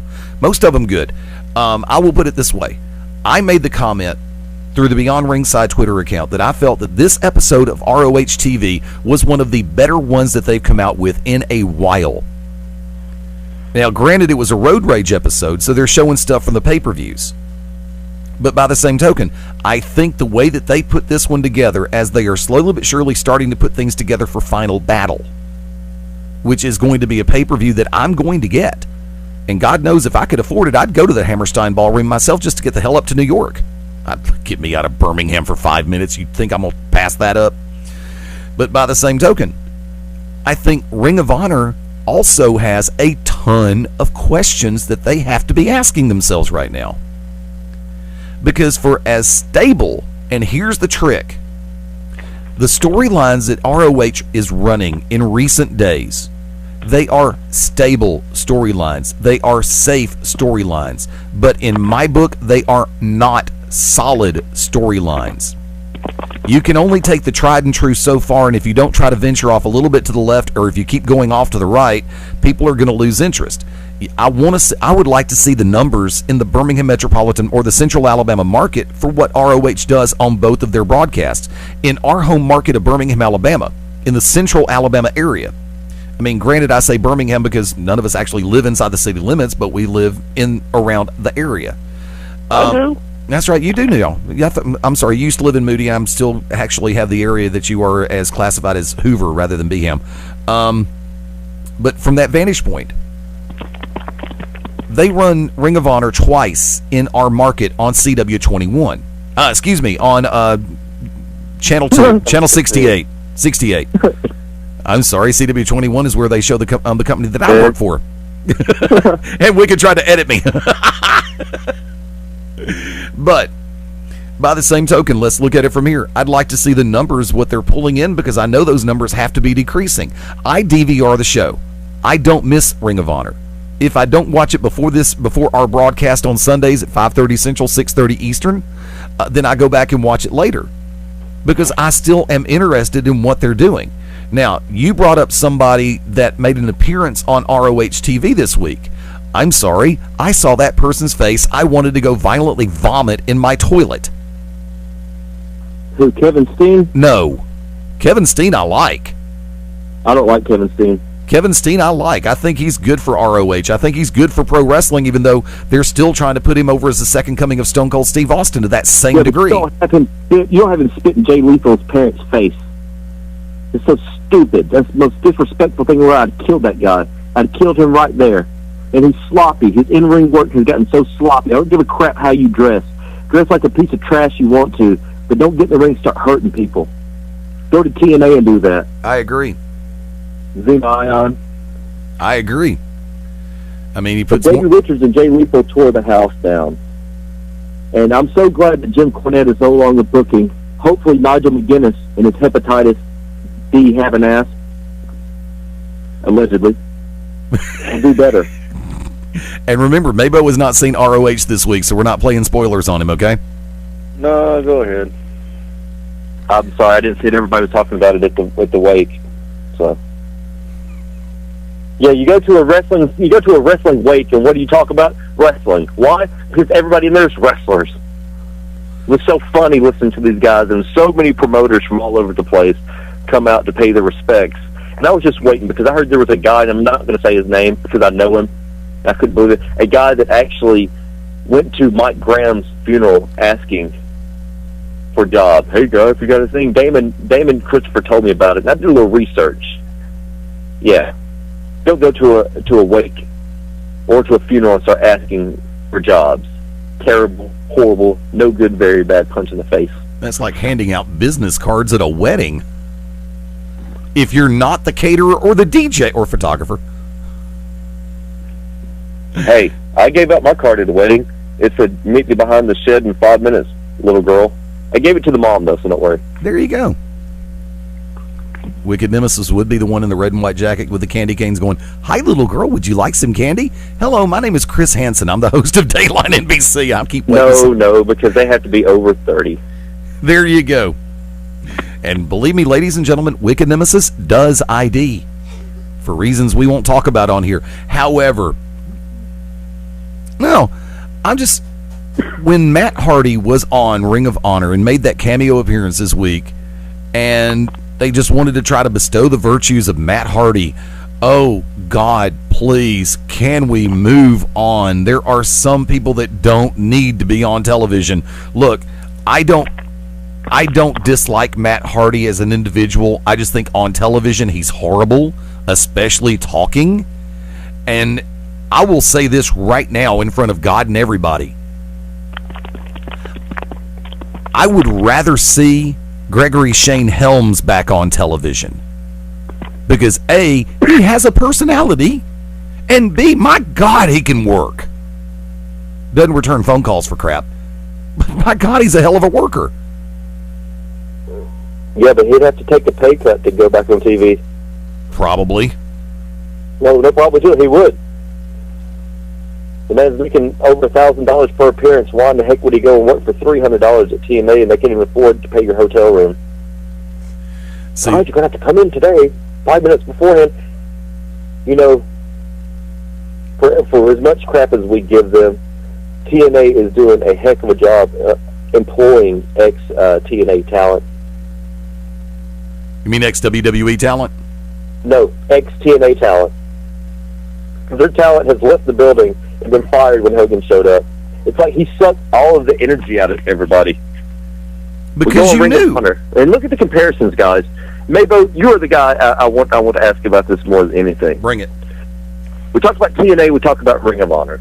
We talked about how the TNA guys, quote unquote, work, and how the Ring of Honor guys, quote unquote, work. But it's two completely different styles. You have this fudgified nonsense that they do in TNA that they call wrestling, that they'll have one wrestling match and then they'll have some crap where they're trying to be sports entertainment but they're trying to be wrestling. Then they want to be wrestling and they want to be sports entertainment. Then you have Ring of Honor, who you have Kevin Steen dropping guys on their heads. You have these guys that go in and do like 15 freaking power bombs, pile driver off the top rope, but you win with a small package. win with a roll up. I mean, the guys, most of them, they want to do 15 spots. They want to put each other in like the worst submission moves in the world. So what does that say when one of these guys just throws you in a Fujiwara armbar and beats you? But yet you've got the guy completely contorted around like a pretzel. There's no psychology. So maybe I'm going to ask you first, and Eddie, I want your thoughts on this. The comparison between TNA and Ring of Honor. Is there any way for these people, because they're losing everybody right now, wrestling so down, and they're losing everybody's interest. Can you make can you back up what they're doing in TNA and what they're doing in Ring of Honor in these complete different styles, going against psychology? Well, With Ring of Honor, they're trying to hold on to the last vestige of what they started out with, which was really being about professional wrestling when they first started. I think back in 2000, 2001, 2002, somewhere in that area. They're really trying to hold on to what brought them to the forefront, and that was actually wrestling. That was no storyline. There were really no true storylines. There were angles, whatever. They wrestled.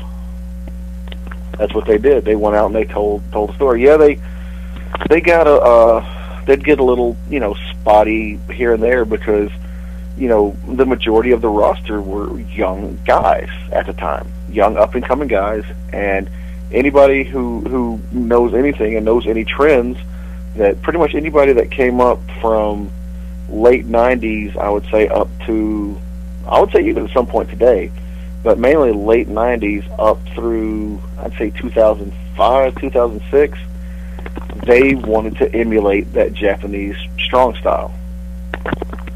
The multiple false finishes, the vicious, is that a booger? The vicious, finishing, finishers or whatever, and then that's what they wanted to emulate. And unfortunately, that got out of control. And when they started,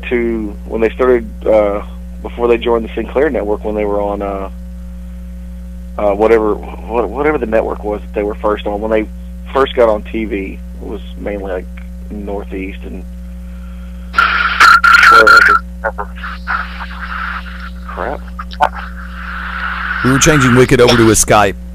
But to me, they tried to take that just pure wrestling standpoint and try to transition it to television, and it's not working. I mean, they're having to go in a completely different direction, which I think they shouldn't have. I think they should have kept it pure wrestling. At one point, they had a title in Ring of Honor. It was called the Pure Champion, and it's just like they should have stuck with what they knew. It was something different.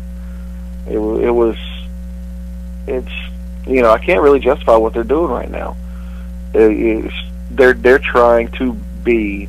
They're not trying to be sports entertainment, but they're trying to be more television oriented, and it's not working. It's like trying to have an Amish electrician. It's just not going to happen. Good one. With TNA, to me, and especially here in the last year or two, it seems like they're wanting to bring back the Attitude Era. But I mean, you could tell by what they do, the language that's used, and I'm sure Hogan, sits there and walks around touting, hey brother, that's what the kids like. They like the foul language and the blood and everything. And you just did a Bill Cosby. Huh? You just did a great Bill Cosby impersonation. No, if I would have said something about Jello pudding if I was doing Jello pudding pops. But Hogan is so far out of touch. It's not even funny. A lot of the guys, a lot of the people who are backstage, who quote unquote run the show at TNA, are so far out of touch. It's like I said. I mean, WWE 13 came out this week. I was fortunate enough, and I will probably starve, but I took the money that I would have ate. I went and bought the game, and you relive the Attitude Era, and a lot of what they're flashing back to in this game is what TNA is trying to do. Not so much as storylines or whatever, but just the no pun intended, but the attitude. They're trying to say, hey, look, we're edgier. We're not so kid friendly. I swear, if they ever sit there and try to spin we're the big boys play or whatever, I'll personally stab one of them in the face. But it's just they are trying. It's like in high school, you had the cool kids Then you had the kids who tried too hard to be like the cool kids. I'm not saying WWE is the cool kids, but right now they are the popular kids. TNA is trying to be one of the popular kids by saying, hey, look at me, look what I'm doing. Look how edgy I am. Woo! You know, hey, look, there's Wicked Nemesis. Hey, there's every other manager in the wrestling business who wants to be Wicked Nemesis. You like that, didn't you? So that's what TNA is trying to do. They're trying to be the cool kid. They're trying to be edgy. When you know what? We don't need edgy. You know what we need in pro wrestling right now? We need to be told a story. We don't need cursing. We don't need unnecessary violence. We don't need, storylines you think are edgy or are cool with adultery and all that stuff. I don't care about that. I don't care about some random street meat that, may have slept with somebody and gave them crabs or whatever. Don't care. Don't care. That's not interesting to me. So TNA needs to. We've said this before, and we'll say this again. We'll probably say this till all three of us drop dead on the air. What brought TNA to real prominence was the X division and the Knockouts division. They had something different than what WWE was doing at the time. Hogan comes in. They even had the six-sided ring. They got rid of that. That was innovative. Must not have been easy to, I'm not a, pro wrestler. I've never, the only time I've ever gotten in the ring was to take a picture. I know that couldn't have been an easy ring to, to work in. It's not. But it was different. It made them stand out. The X division made them stand out. The Knockouts division made them stand out. The homegrown talent they had made them stand out. Hogan came in and said, hey, you know what? I want to recreate, one of probably the biggest era, aside from what they call the yellow foam finger era, one of the biggest eras ever in pro wrestling. That was the Attitude Era. Hogan was like, I want to recreate that. It's not going to work. We've moved on. This world has become too hardened and too embittered to sit there and go, wow, that is edgy. Oh, that's trendy. It's not. It's not. If 10 years from now Twitter is still around, I swear, if Tout is still around in 10 years, I got a feeling if Hogan's still running, if Hogan still has anything to do with TNA will start using Tout. Dude, Hogan just created a MySpace 2 days ago. Are you serious? Think about it. Justin Timberlake bought MySpace. Come on, what do you think? Hey, don't you say a damn word about Justin Timberlake. I will cut your balls off. That man is a golden god in pop music. Don't you ever say anything bad about JT. Ever. Did I say anything bad about him? No, I just said he bought MySpace. I'm just letting you know. Your only warning. One bad word about Justin Timberlake, I turn the tables over, and the heat is on. I'm just saying. I'm bringing... Eddie, your thoughts on TNA and Ring of Honor? Can you justify what they're doing? Because Mabel had some pretty good points. I think he said exactly what we've all said. Like he mentioned, what got them to the game is not what they're using today. I'm bringing Wicked back. Okay, sorry, I had to do that one. I've had a chance to go over a couple of points in my head, and I want to write them down. I wrote them down, so let's go ahead. I'm going to run these rapid fire. Speaking of Lethal, remember, Lethal's dad threw the water first. I agree, spitting is crappy, spitting is wrong. He should not have done that, but to take a swing at Lethal's dad would have been just as bad. So there's no real way out of the situation other than just go ahead and say he could have flipped him off and then gone back to beating the hell out of Jay Lethal. That's my thought on that particular point. Number two, hold on, where is number two? Behind number one. Remember when Impact Wrestling was using the phrase, wrestling matters? Where the hell did that go? It went to hell in a handbasket with little green wheels and red hubcaps. Let me pick this up. Number three, I'm using Impact for a second. What do the Auburn football offensive coordinator up until yesterday, Tony Romo, anything with the name Kardashian, and Hulk Hogan have in common? They should be thrown off television. They all have sex tapes? Probably. They need to be thrown off television, out of the office, and off the schedule. Period. Sorry. Hogan is great for once a year, once every 6 years, a semi-annual appearance, kind of like the Victoria's Secret lingerie sale, which means Hogan's going to have another sex tape. But by the same token, should he be in that constant position of authority? No. I'm sorry. Don't like it, never have liked it, never will like it. That's just my personal opinion. Number 4, to Ring of Honor. 2 words. Traditional works. You don't have to do 100 freaking spots to convey the psychology you're trying to convey during a match. You're doing that through other means. So to come off and do a top rope Hurricane Rana, then turn around and do a sick flip pile driver, then do the Styles Clash, then do this, and have 5 false finishes, only to hit, and I agree with the roll-up idea, to do all that, then win by an inside cradle is stupid. Especially if your referee's not doing a fast count. If you have an inside cradle or a small package, you don't do the Scott Armstrong count. That's not 1,000, 1,000, 2,003. That's one. It takes me longer to kill a Bud Light than it does for Scott Armstrong to count 3, and it's always been that way. End of discussion.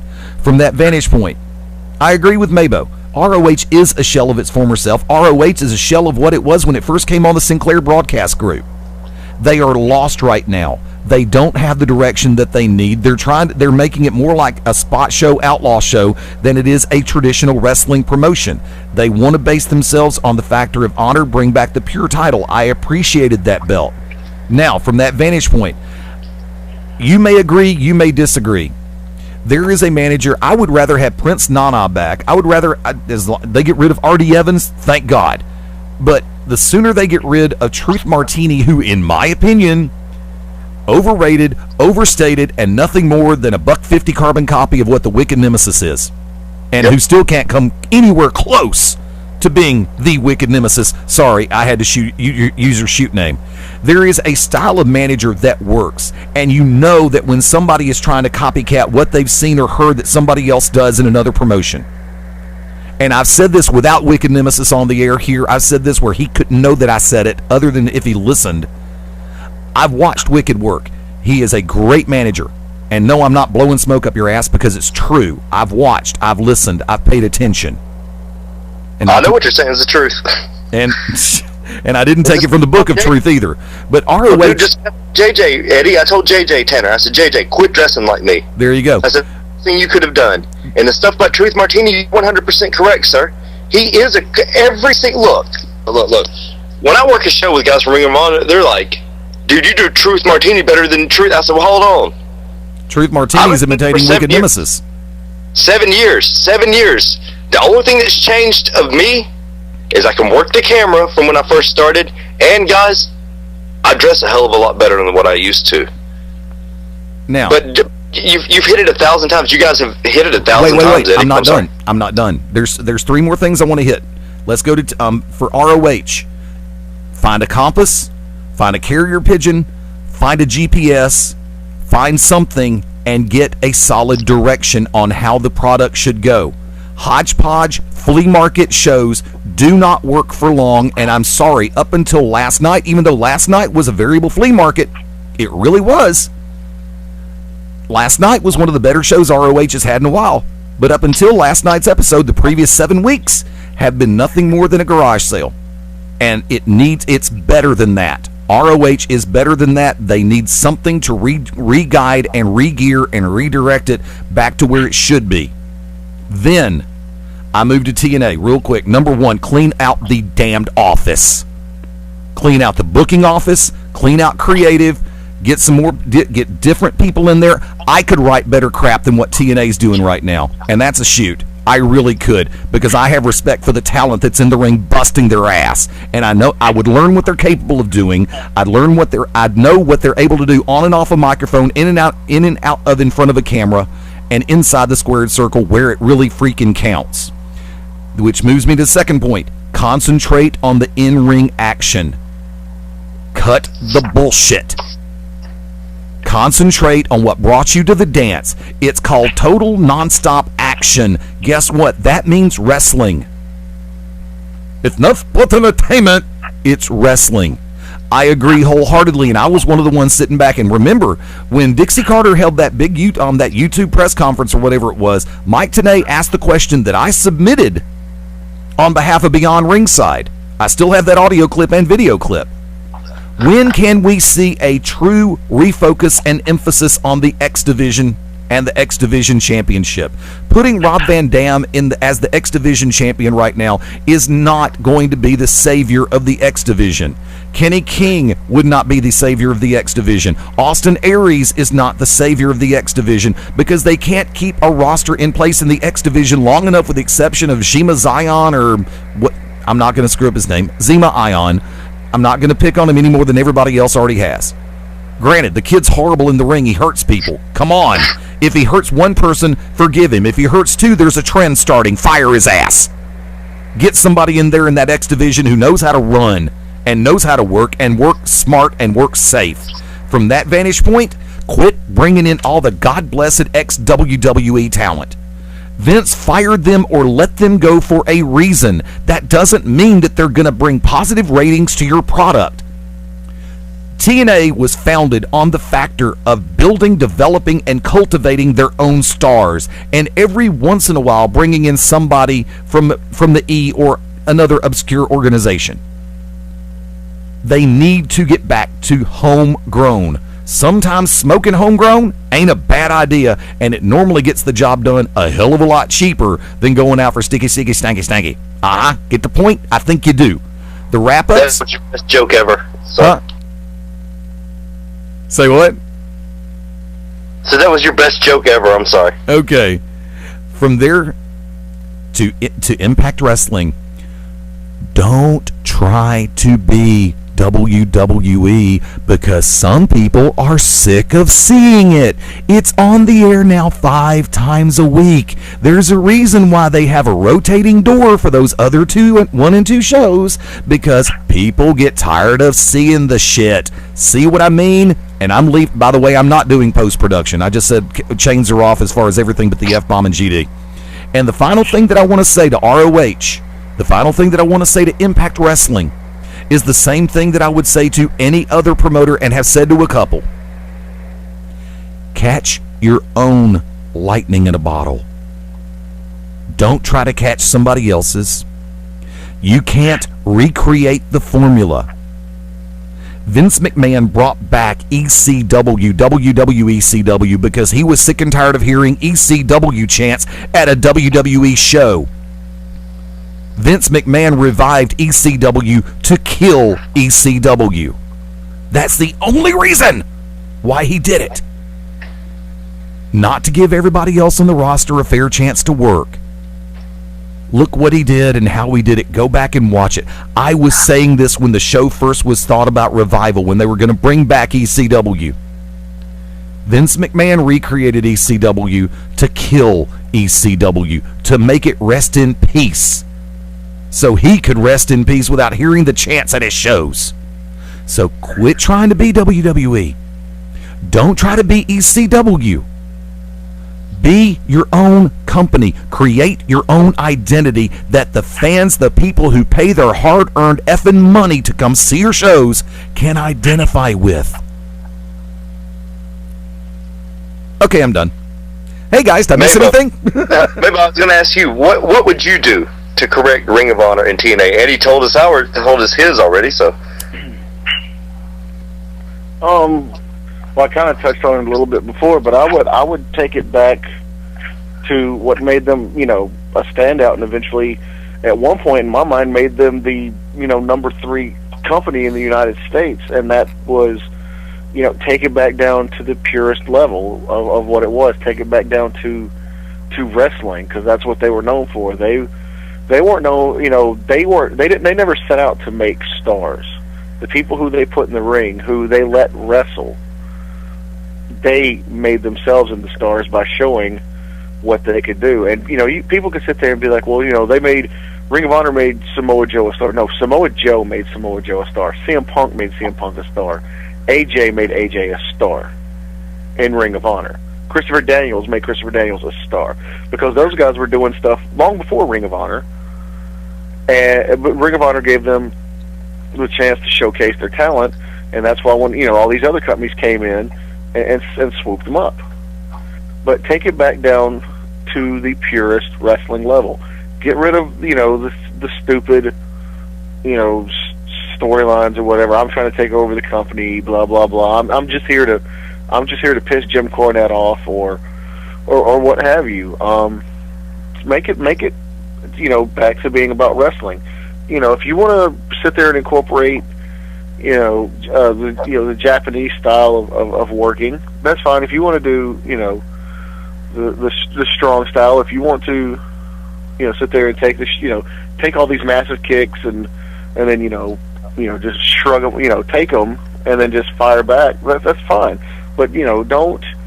It's all right when you have just awesome move after awesome move after awesome move, strong finisher and then kick out. But that makes it mean, only do it when it means something. Only do it if the title's on the line. If something of importance is on the line, whether it be title, career, reputation, whatever, make that mean something. But don't finish it up with, unless it's like Eddie said, unless it's the quick count like RVD and Jerry Lynn. We all remember the matches they used to put on ECW. 1-2 and switch, 1-2 switch, 1-2, 1-2, 1-2, 1-2, 1-2, 1-2, 1-2, and then end it with a roll up. That would be fine, just like Eddie said. But don't sit there and then hit jumping pile drivers off the top rope through a table and then kick out, only to have somebody win with a schoolboy. And that holds no real meaning.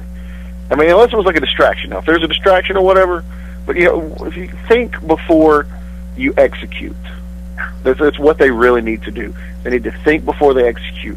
What are the ramifications of this spot? What are the ramifications overall in the telling of the story? Ring of Honor, those guys that they used to have, they could tell stories in the ring, make you feel something. Have you standing up, chanting ROH, stand up chanting, whoever those guys are, whoever was in the match, whatever. I've been to a couple of Ring of Honor shows before, they got on television, and it was a completely different feel. So they need to I'm not saying get rid of anybody, because I think they've got a hell of a roster.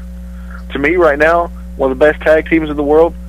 They're goofy as hell, but the Briscoes, Jay and Mark, those guys, oh my God, I cannot watch. I think it's Jay Briscoe, whichever the one's missing the teeth. I think that's Jay.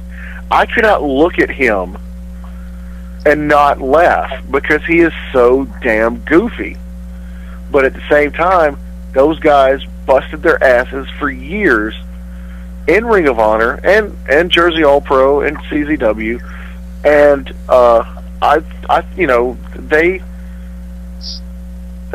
they make for good television, but at the same time, they don't need a convoluted storyline or anything like that. But take it back down to the purest level. You don't have to get rid of any of your talent. Tremendous talent. Davey Richards is another example. Davey Richards, not really the best on the mic, but a tremendous in-ring talent. Take it back down to that pure. Take it back down to what you start with. Pull off, all the fancy garnishing, and take it back down to that simple meal that you had that made everybody stand up and take notice. That's all you got to do. I got to ask a question. I got to ask it. Wicked Nemesis, who is the ROH television champion?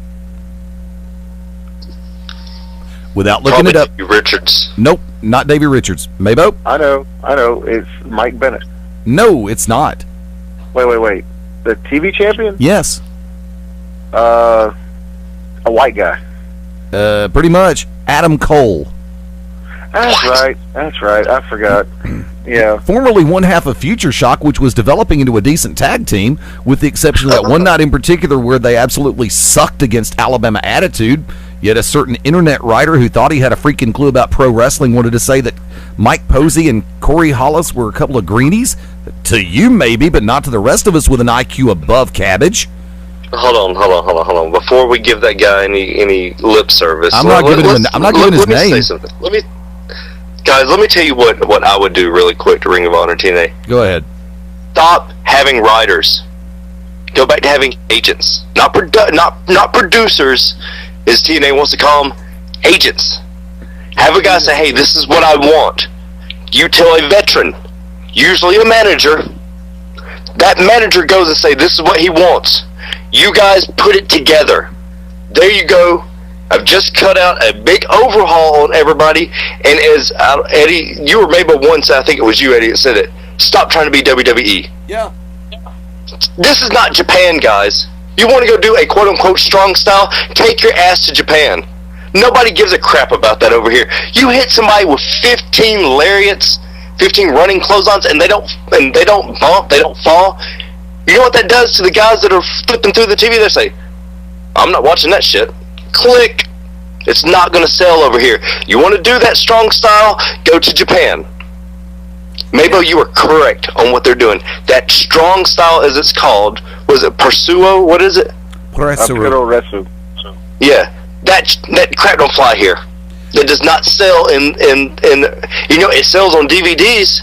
It's good for internet, but you cannot rationale putting, you know, doing the stuff that they do. You're going to stand there in the middle of the ring and exchange elbows with a guy. You're going to hit each other in the face 15 times. You know what, guys? The first time he hits me with an elbow, you know what I'm going to do as a heel? Rake his eyes, kick him in the nuts, something. I'm not going to go toe-to-toe with him. That's stupid. You want to see somebody go toe-to-toe and beat the crap out of each other? Go watch UFC. Yeah. Go watch boxing. There you go. You guys, that's my idea. I'm sorry, I didn't mention it. Future sucks. That first match they ever had on Ring of Honor World TV, national TV, first match ever. Those guys do all of that. The guy gets hit with a super kick, hit with a power bomb, a double T move, and then he wins. Yeah, I know. With an inside cradle. But see, you can't justify that. That's not traditional wrestling. You're right. And I'm sorry. I just had a coronary. Ah! But see, here's the thing. The reason why I ask about the television championship, look, ROH, and here's where I will say this about Impact. They will give the tag titles and the main title credence, and occasionally, normally once every other week, the Knockouts title. And when Devon had the television title, at least it was visible and in the ring every week. I don't see the television title on ROH. You know something? Okay, and I'm going to bring, here's that word again, traditional values. Remember when the Crockett NWA World Championship Wrestling was one of the hottest things going? They had the television title holder in the ring every week defending, to the point where the television champion as a heel was more over than the damn world champion, because all the world champion would do was come out there and talk for 10 minutes. And be in ring once every 6 weeks, depending on exactly what storyline involved the Four Horsemen at the time. Arn Anderson or Tully Blanchard would be in the ring defending the damn belt. You know something? Maybe that ain't a bad idea. Maybe it's not a bad idea to have your World Tag Team Champions, Scum, on camera every once in a while on every episode. Not in ring, not in main event matches. Rotate it, because according to ROHWrestling.com, Adam Cole defeated Roderick Strong on 6/29/12. The last title defense that they have him showing is September 13th. Look, I know they do a crap ton of tapings every time they go to the Burns Arena. But by God, if they're going to do if they need to feature the champions. Whether it be interviews, whether it be smash match enhancement talent matches, or just show up, wave, show the belt, and leave. Do the Pope thing. Or do Michael Jackson in Birmingham when he came through getting ready for the Victory Tour. Come running out on the balcony, wave to everybody, and run back in. I remember seeing that on NBC 13 years ago. See, I don't get it. They've drifted, and I don't understand why. They had a great thing going, and then all of a sudden, it just all went to caca. Who's up? Mabo? Mine. He's masturbating to midget porn again, kids.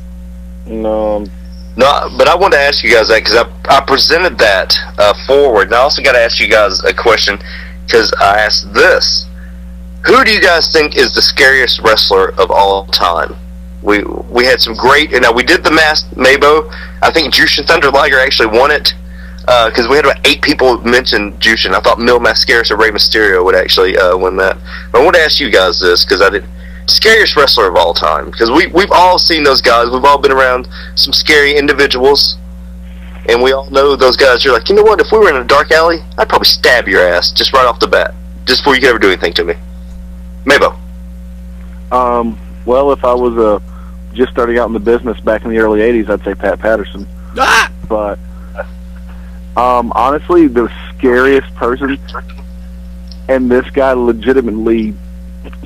You're gonna laugh when I tell you who it is. This guy unnerves me, and I don't know why. But Loki, Finchi, whatever Caval, that guy, for some reason, legitimately unnerves me. He has that Charles Manson mass murderer look to him. In his eyes. I don't know if he. Huh? That's it. He really believes he is a mass murderer. He talks. He's always in gimmick, Mabo. I think that's what unnerves me. It's the voice, first of all, because one of the first Ring of Honor shirts ever. Oh, hello. Oh, in creepy clown mode. Sorry. Don't make me play Mr. Tinker Train again. No, creepy clown. Go ahead, sir. One of the first Ring of Honor shows I ever went to. I didn't realize he was standing next to me, and he just, I believe, Homicide hadn't, gotten as known as he had at the time, but they were standing outside, and, we were filing into the arena, and all of a sudden, low-key just busts out with that voice, I got T-shirts, $20, and it literally unnerved me, and every time I've seen him since, whether it be for Ring of Honor, he did a couple of shows for a local company here in Alabama. It literally, my butthole slammed shut. I pee a little bit. I break out in a nervous sweat, and I don't even want to get. I have a picture. I had to, a friend literally coerced me into doing it. He's with the threat of smothering me in mayonnaise, that to go take a picture with him, and he's low key was all just just calm and cool and all that stuff, and me, you could literally see me just tense. The guy unnerves me. And like I said, I didn't know if you meant scariest as far as a gimmick or anything, or just who I thought legitimately was a scary individual. Well, low key scares the ever living poop out of me. I have a tie. Now, I'm going back days on this, so I'm older than y'all, so I can get away with this. If you're now, let me ask for a definition of your term scariest, please, Wicked. We're talking about intimidating, not necessarily. Now, we've had that discussion about looks-wise, because, of course, you guys know who I said was the scariest wrestler of all time, Ox Baker. So that was my end. Me, he encapsulates both of them. But, just in general, because we were going with the whole Halloween theme, and it kind of, we've heard Big Van Vader was another one that I had mentioned that I thought, was in-ring work-wise. But either way, I mean, who would be, if you were a guy just breaking into the business and you had to go up against somebody, who would you not want to be, I guess? Okay, like I said, in no particular order, but this is in theory a tie. One, Bruiser Brody, because if I'm watching him work, I'm going, how insane is this turkey? I'm just like, and he's just so scary, huge, and strong on his own. When he can gorilla press somebody 300 pounds without that person posting to begin with, come on. 2, Abdullah the Butcher, because I don't know where the hell that fork's been. Number 3, another person who is just scary strong, and you see the look in his eye, and you start to worry, and that would be Stan Hansen. Also, the original Sheik, Ed Farhat, just had the ability to sell it. And if you're a greenie in this business, you're mentioning everybody that somebody mentioned. We had like 15 people tweet us. If you're mentioning everybody that's scary, who is the scariest? The one. Not just, don't mention every scary person, individual in the business, because we'd have to mention Bishop. John Cena. There you go. John Cena. No, in all sincerity, honestly, it would have to be Abdullah. Abdullah was pretty much the person that got the most. Nobody mentioned Ox besides myself. We had a George Animal Steel. Well, see, you cut me off before I could get to Ox because he was originally my number 3. Yeah, but you're going down 3. I said 1. I said 1. But I said tie, too. Not, hey, if you could start a Survivor Series team of scary people, Eddie, and big props to Team Ohio Valley for making a Survivor Series this year. Ohio Valley in the house, woo! See, here's the thing. Now, I'm trying to remember. Were both of y'all on the? Were both of y'all sitting in the night that we interviewed Ox Baker for an hour here? Yeah, it was my birthday. It was the night of the wreck when the van got destroyed. I couldn't remember what night it was, Wick. It's been a while. I've had sleep and Diet Coke since then, which I haven't drank. I haven't actually, honestly, I have not drank a Diet Coke in a year. And a hot dog. And a hot dog. I did have the hot dog last night. No, back in Bell City, I did have the hot dog. Hey guys, did I miss anything? But no, go away. I know it. Go ahead, sir. No, but seriously, I mean, I would have to say Abdullah, because if I'm a greenie in this business, I am just scared to mortal hell. I mean, he is so quiet and soft-spoken backstage, but when you get Abby out there, and you legitimately have to wonder, yeah, Abby Normal. Thank you, Marty Feldman. Thank you, Gene Wilder, and thank you, Mel Brooks. Young Frankenstein, still one of the a must-see movie. But I would have to say Abdullah, my scariest person of all time in this industry. And as I said when that was mentioned, was a not hell of a cook though. Great restaurant. Great ribs. Great ribs. Great soul food. Korean. Cream of some young guy. Whatever it is he has there. I thought Mabo would say something like that, not you. Okay, tell you what, we're at 43. We're at 43 after. I got to do this first, and I haven't done the reset in a while, so I apologize for that. You're listening to Beyond Ringside Sunday Night Edition. We've actually gone an hour and 15 without a commercial break because, damn it, sometimes we just have that much fun, and the computer screws up, and I just get tired of screwing with the damn thing. However, Fast Eddie Lane, Mark Mabo Bowman, the Oracle of Ominous, the Wicked Nemesis on a Sunday night, Taskmaster, Daryl B, and to everybody who's been coming in and out of the chat room over on the Ustream side, thank you so much. To everybody who's been catching us up over on Twitter, thank you so much, greatly appreciated. Facebook fan page, new ads every day, new people liking the fan page, thank you so much.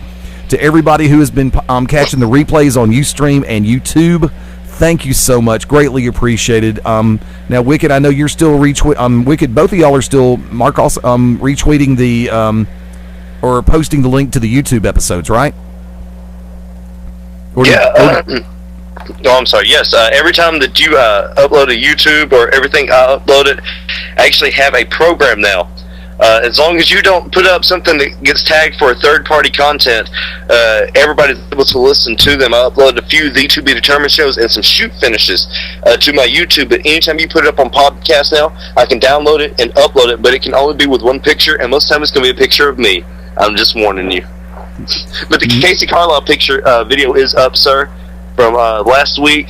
And if you put this one up, as soon as you put it on YouTube, because obviously you have no idea how to tag it because you have like 5 views and I already have like 42, it will be up my YouTube immediately. Let's see. And for you, Mabo is real. Mabo is real. Yeah, Mabo is very real. And speaking of, let's go ahead and go for it.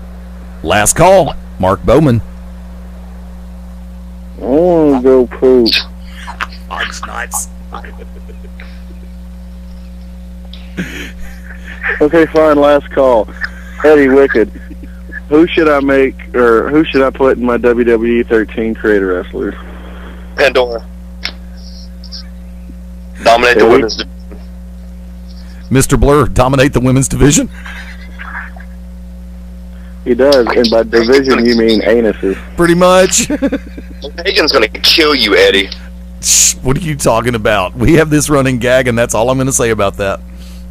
Ew, I don't want to know what you gagging each other. Yeah, he gags. What, when you take your shirt off? Pretty much. The vest. Anyway, let's just hurry up. We got like 15 minutes for the deadgum walking Wicked dead. Nemesis, last call. Ladies and gentlemen, I guess it may just be a southern thing, but this past week we lost a hell of an individual. Brad Armstrong was a man that knew nobody. He knew everybody. There were no strangers in the business to him. If he saw something in you, if he saw that those intangibles, as they say, he would go of his way to speak to you and, hey, how's it going, kid? There's not many guys like him. Now, it was talked about this kind of, scuzzlebutt or whatever, that Scott Armstrong is going to start back working because his kids saw some of his work on the internet and want to see him wrestle. Whoa, let me tell you guys, the world is in for it. Scott Armstrong is one of the best Armstrongs. I'm sorry to say, he is phenomenal. Guys, we lose them too often. The good die young. Go out, make sure, and it was fitting that Brad's last words Saturday night when he worked at GCW were, go out, hug your families, hug your loved ones, because you never know when it's going to end. You never know when it's going to end. We all lost a tremendous individual, but his name will live on forever. Every time you see a Russian leg sweep, or as I've called it years ago, commentating one of his matches, the Armstrong side leg sweep, he will be there.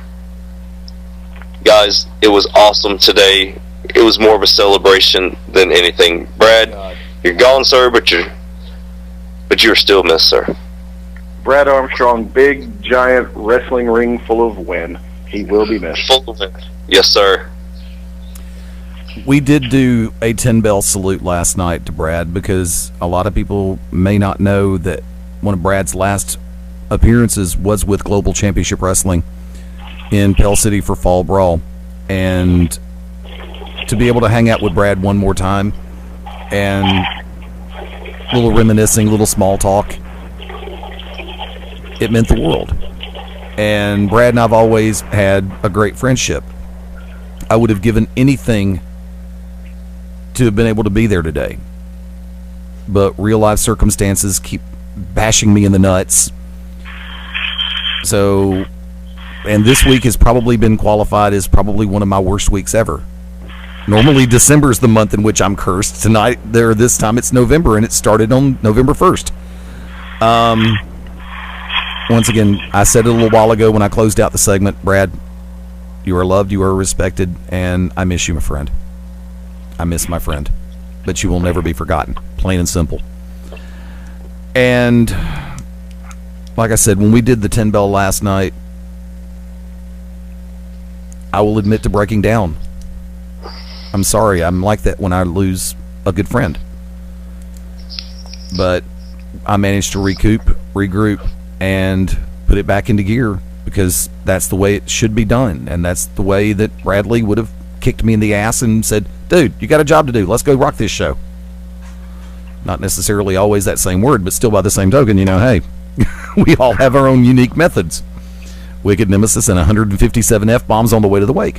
From that vantage point, thank you to everybody who came out last night to GCW.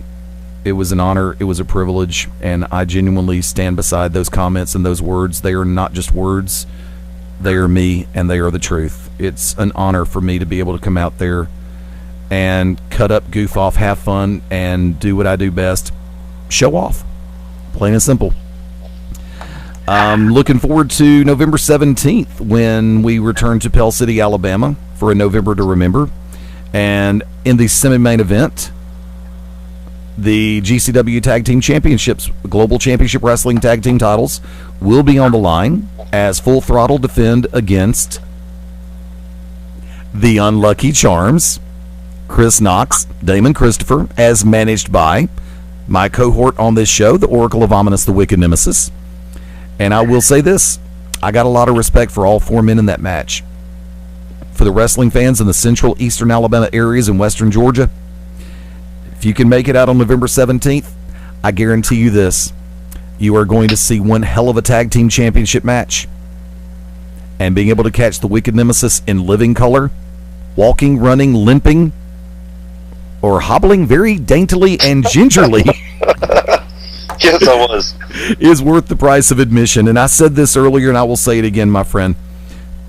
I was busy running audio for the first half of the Battle Royal on the GCW episode. If you caught the show this morning at 1 a.m. on CW21, Yeah, we laughed the entire way. 3 o'clock in the morning, we were laughing at y'all. And I have to sit back and say this. Wicked, Ted, dude, abso-freaking-lutely incredible job. I haven't had a chance to catch the rest of the outing yet, and I didn't get a chance to listen to the audio production before I turned it over. But guys, y'all rock the walls, and being able there were times when I just stood back and let y'all run. It's just like, shit, they got this. I'm going to shut up for a minute. But I will say this, Wicked, it was obvious to me that you were working in pain. Dude, I respect your work ethic. I genuinely do. You and I are cut from the same cloth in this regard. And Mabo, you've proven the fact that you're right along with us in every aspect of the phrase. We don't know what it's like to not work hurt, because we're going to go out there and work. And if you notice the fact that we're hurt, that's fine. That's great. That's wonderful. But you know something? We got a job to do, and by God, we're going to do it. And I could tell that Wicked had a surgical procedure done on the day before the show. And dude, my hat's off to you for being able to stand and do that job. God, it hurt so bad. I was like, maybe I better be here to see this. I'm in so much pain. That's what, dude, when I saw the last time and when you were really grimacing, that's when I just said, dude, let me and Ted take it from here. We got it. It's okay. Go sit down. I respect the fact that you did it for as long as you did, but I couldn't stand to see you in pain another second. And I was trying, I mean, you remind me too much of me in that regard. It's like, I've got 104 fever. I've got it coming out of both ends. I'm sweating like I could grow rice, and I've still got to do this job. And you know something? I'm going to, by God, do it. But like I said, many major props and much respect to Wicked for the performance, or for the job that night. And I'm looking forward to having you back out there on the 17th, dude. To be able to get you back ringside, let you do what you do best, and that is manage. In a championship match, oh boy. Yeah, it's going to be fun.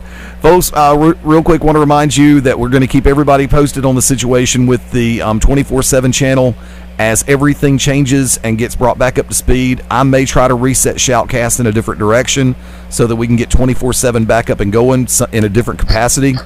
But to everybody at Server Room, the company that I use for our 24/7 channel, they have been kind, they have been courteous, they have been professional, and I thank you. And you know something?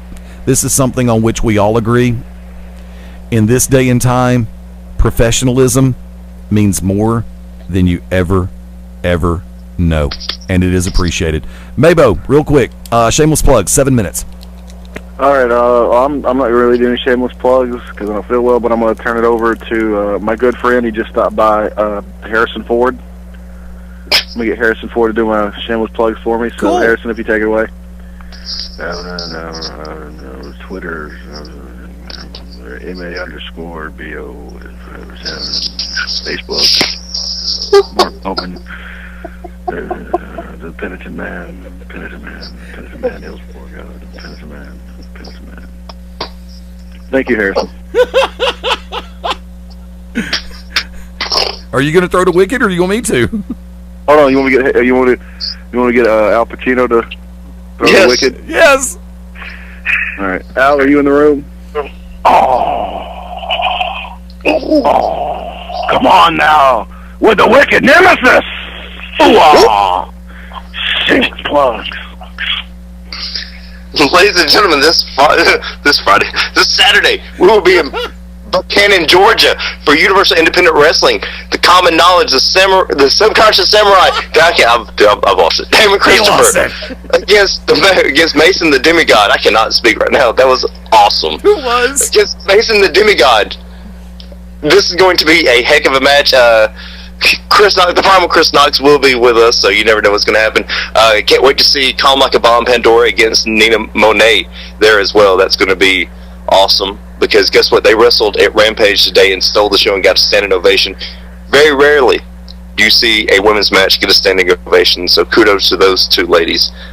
You can contact me on Twitter at Wicked Nemesis Enoch Tessarian, on Facebook, The Unlucky Charms, The Merchants of Death. All have Facebook fan pages, as does the Wicked Nemesis. YouTube, as I said, the To Be Determined Show, Shoot Finish, and of course, where it all started, Beyond Ringside. Several videos up.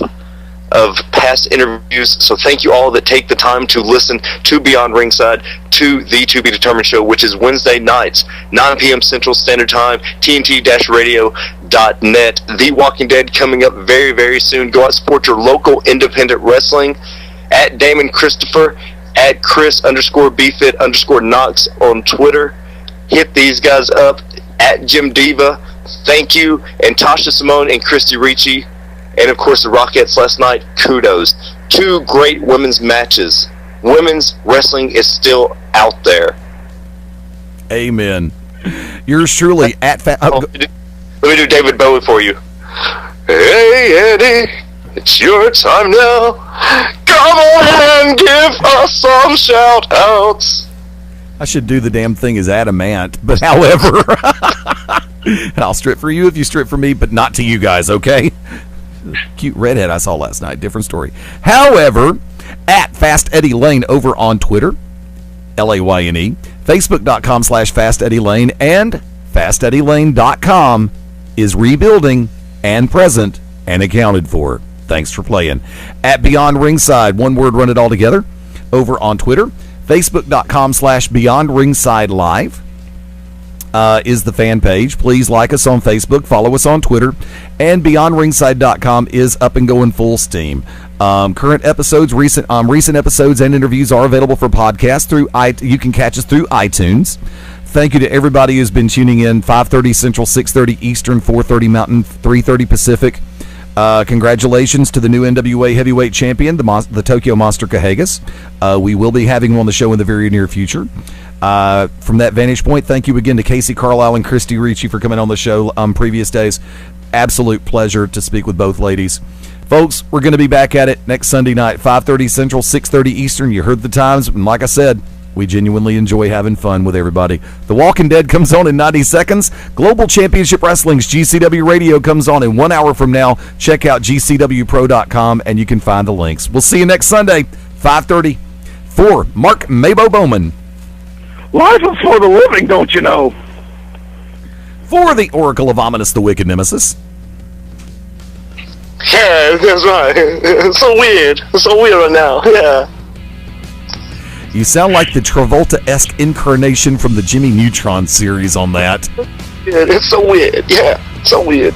Honest, Jimmy, you have my full undivided attention. Ooh, mosquito. This is the Magic City Motor Mouth, Fast Eddie Lane, host and moderator for this insane asylum, saying adios, das vidania, hasta luego, auf Wiedersehen, ciao, sayonara, adieu, arrivederci, farewell, abbasinio, au revoir, and until we meet again, aloha means bye-bye. I don't know how they can make it better. They can put naked women on there. If any of your ladies out there want to give up the balloon knot to the Wicked Nemesis, let him do it. Mabo's hair is so long. How long is it? If you go to Rubik's Cube, it'll actually fix it for you.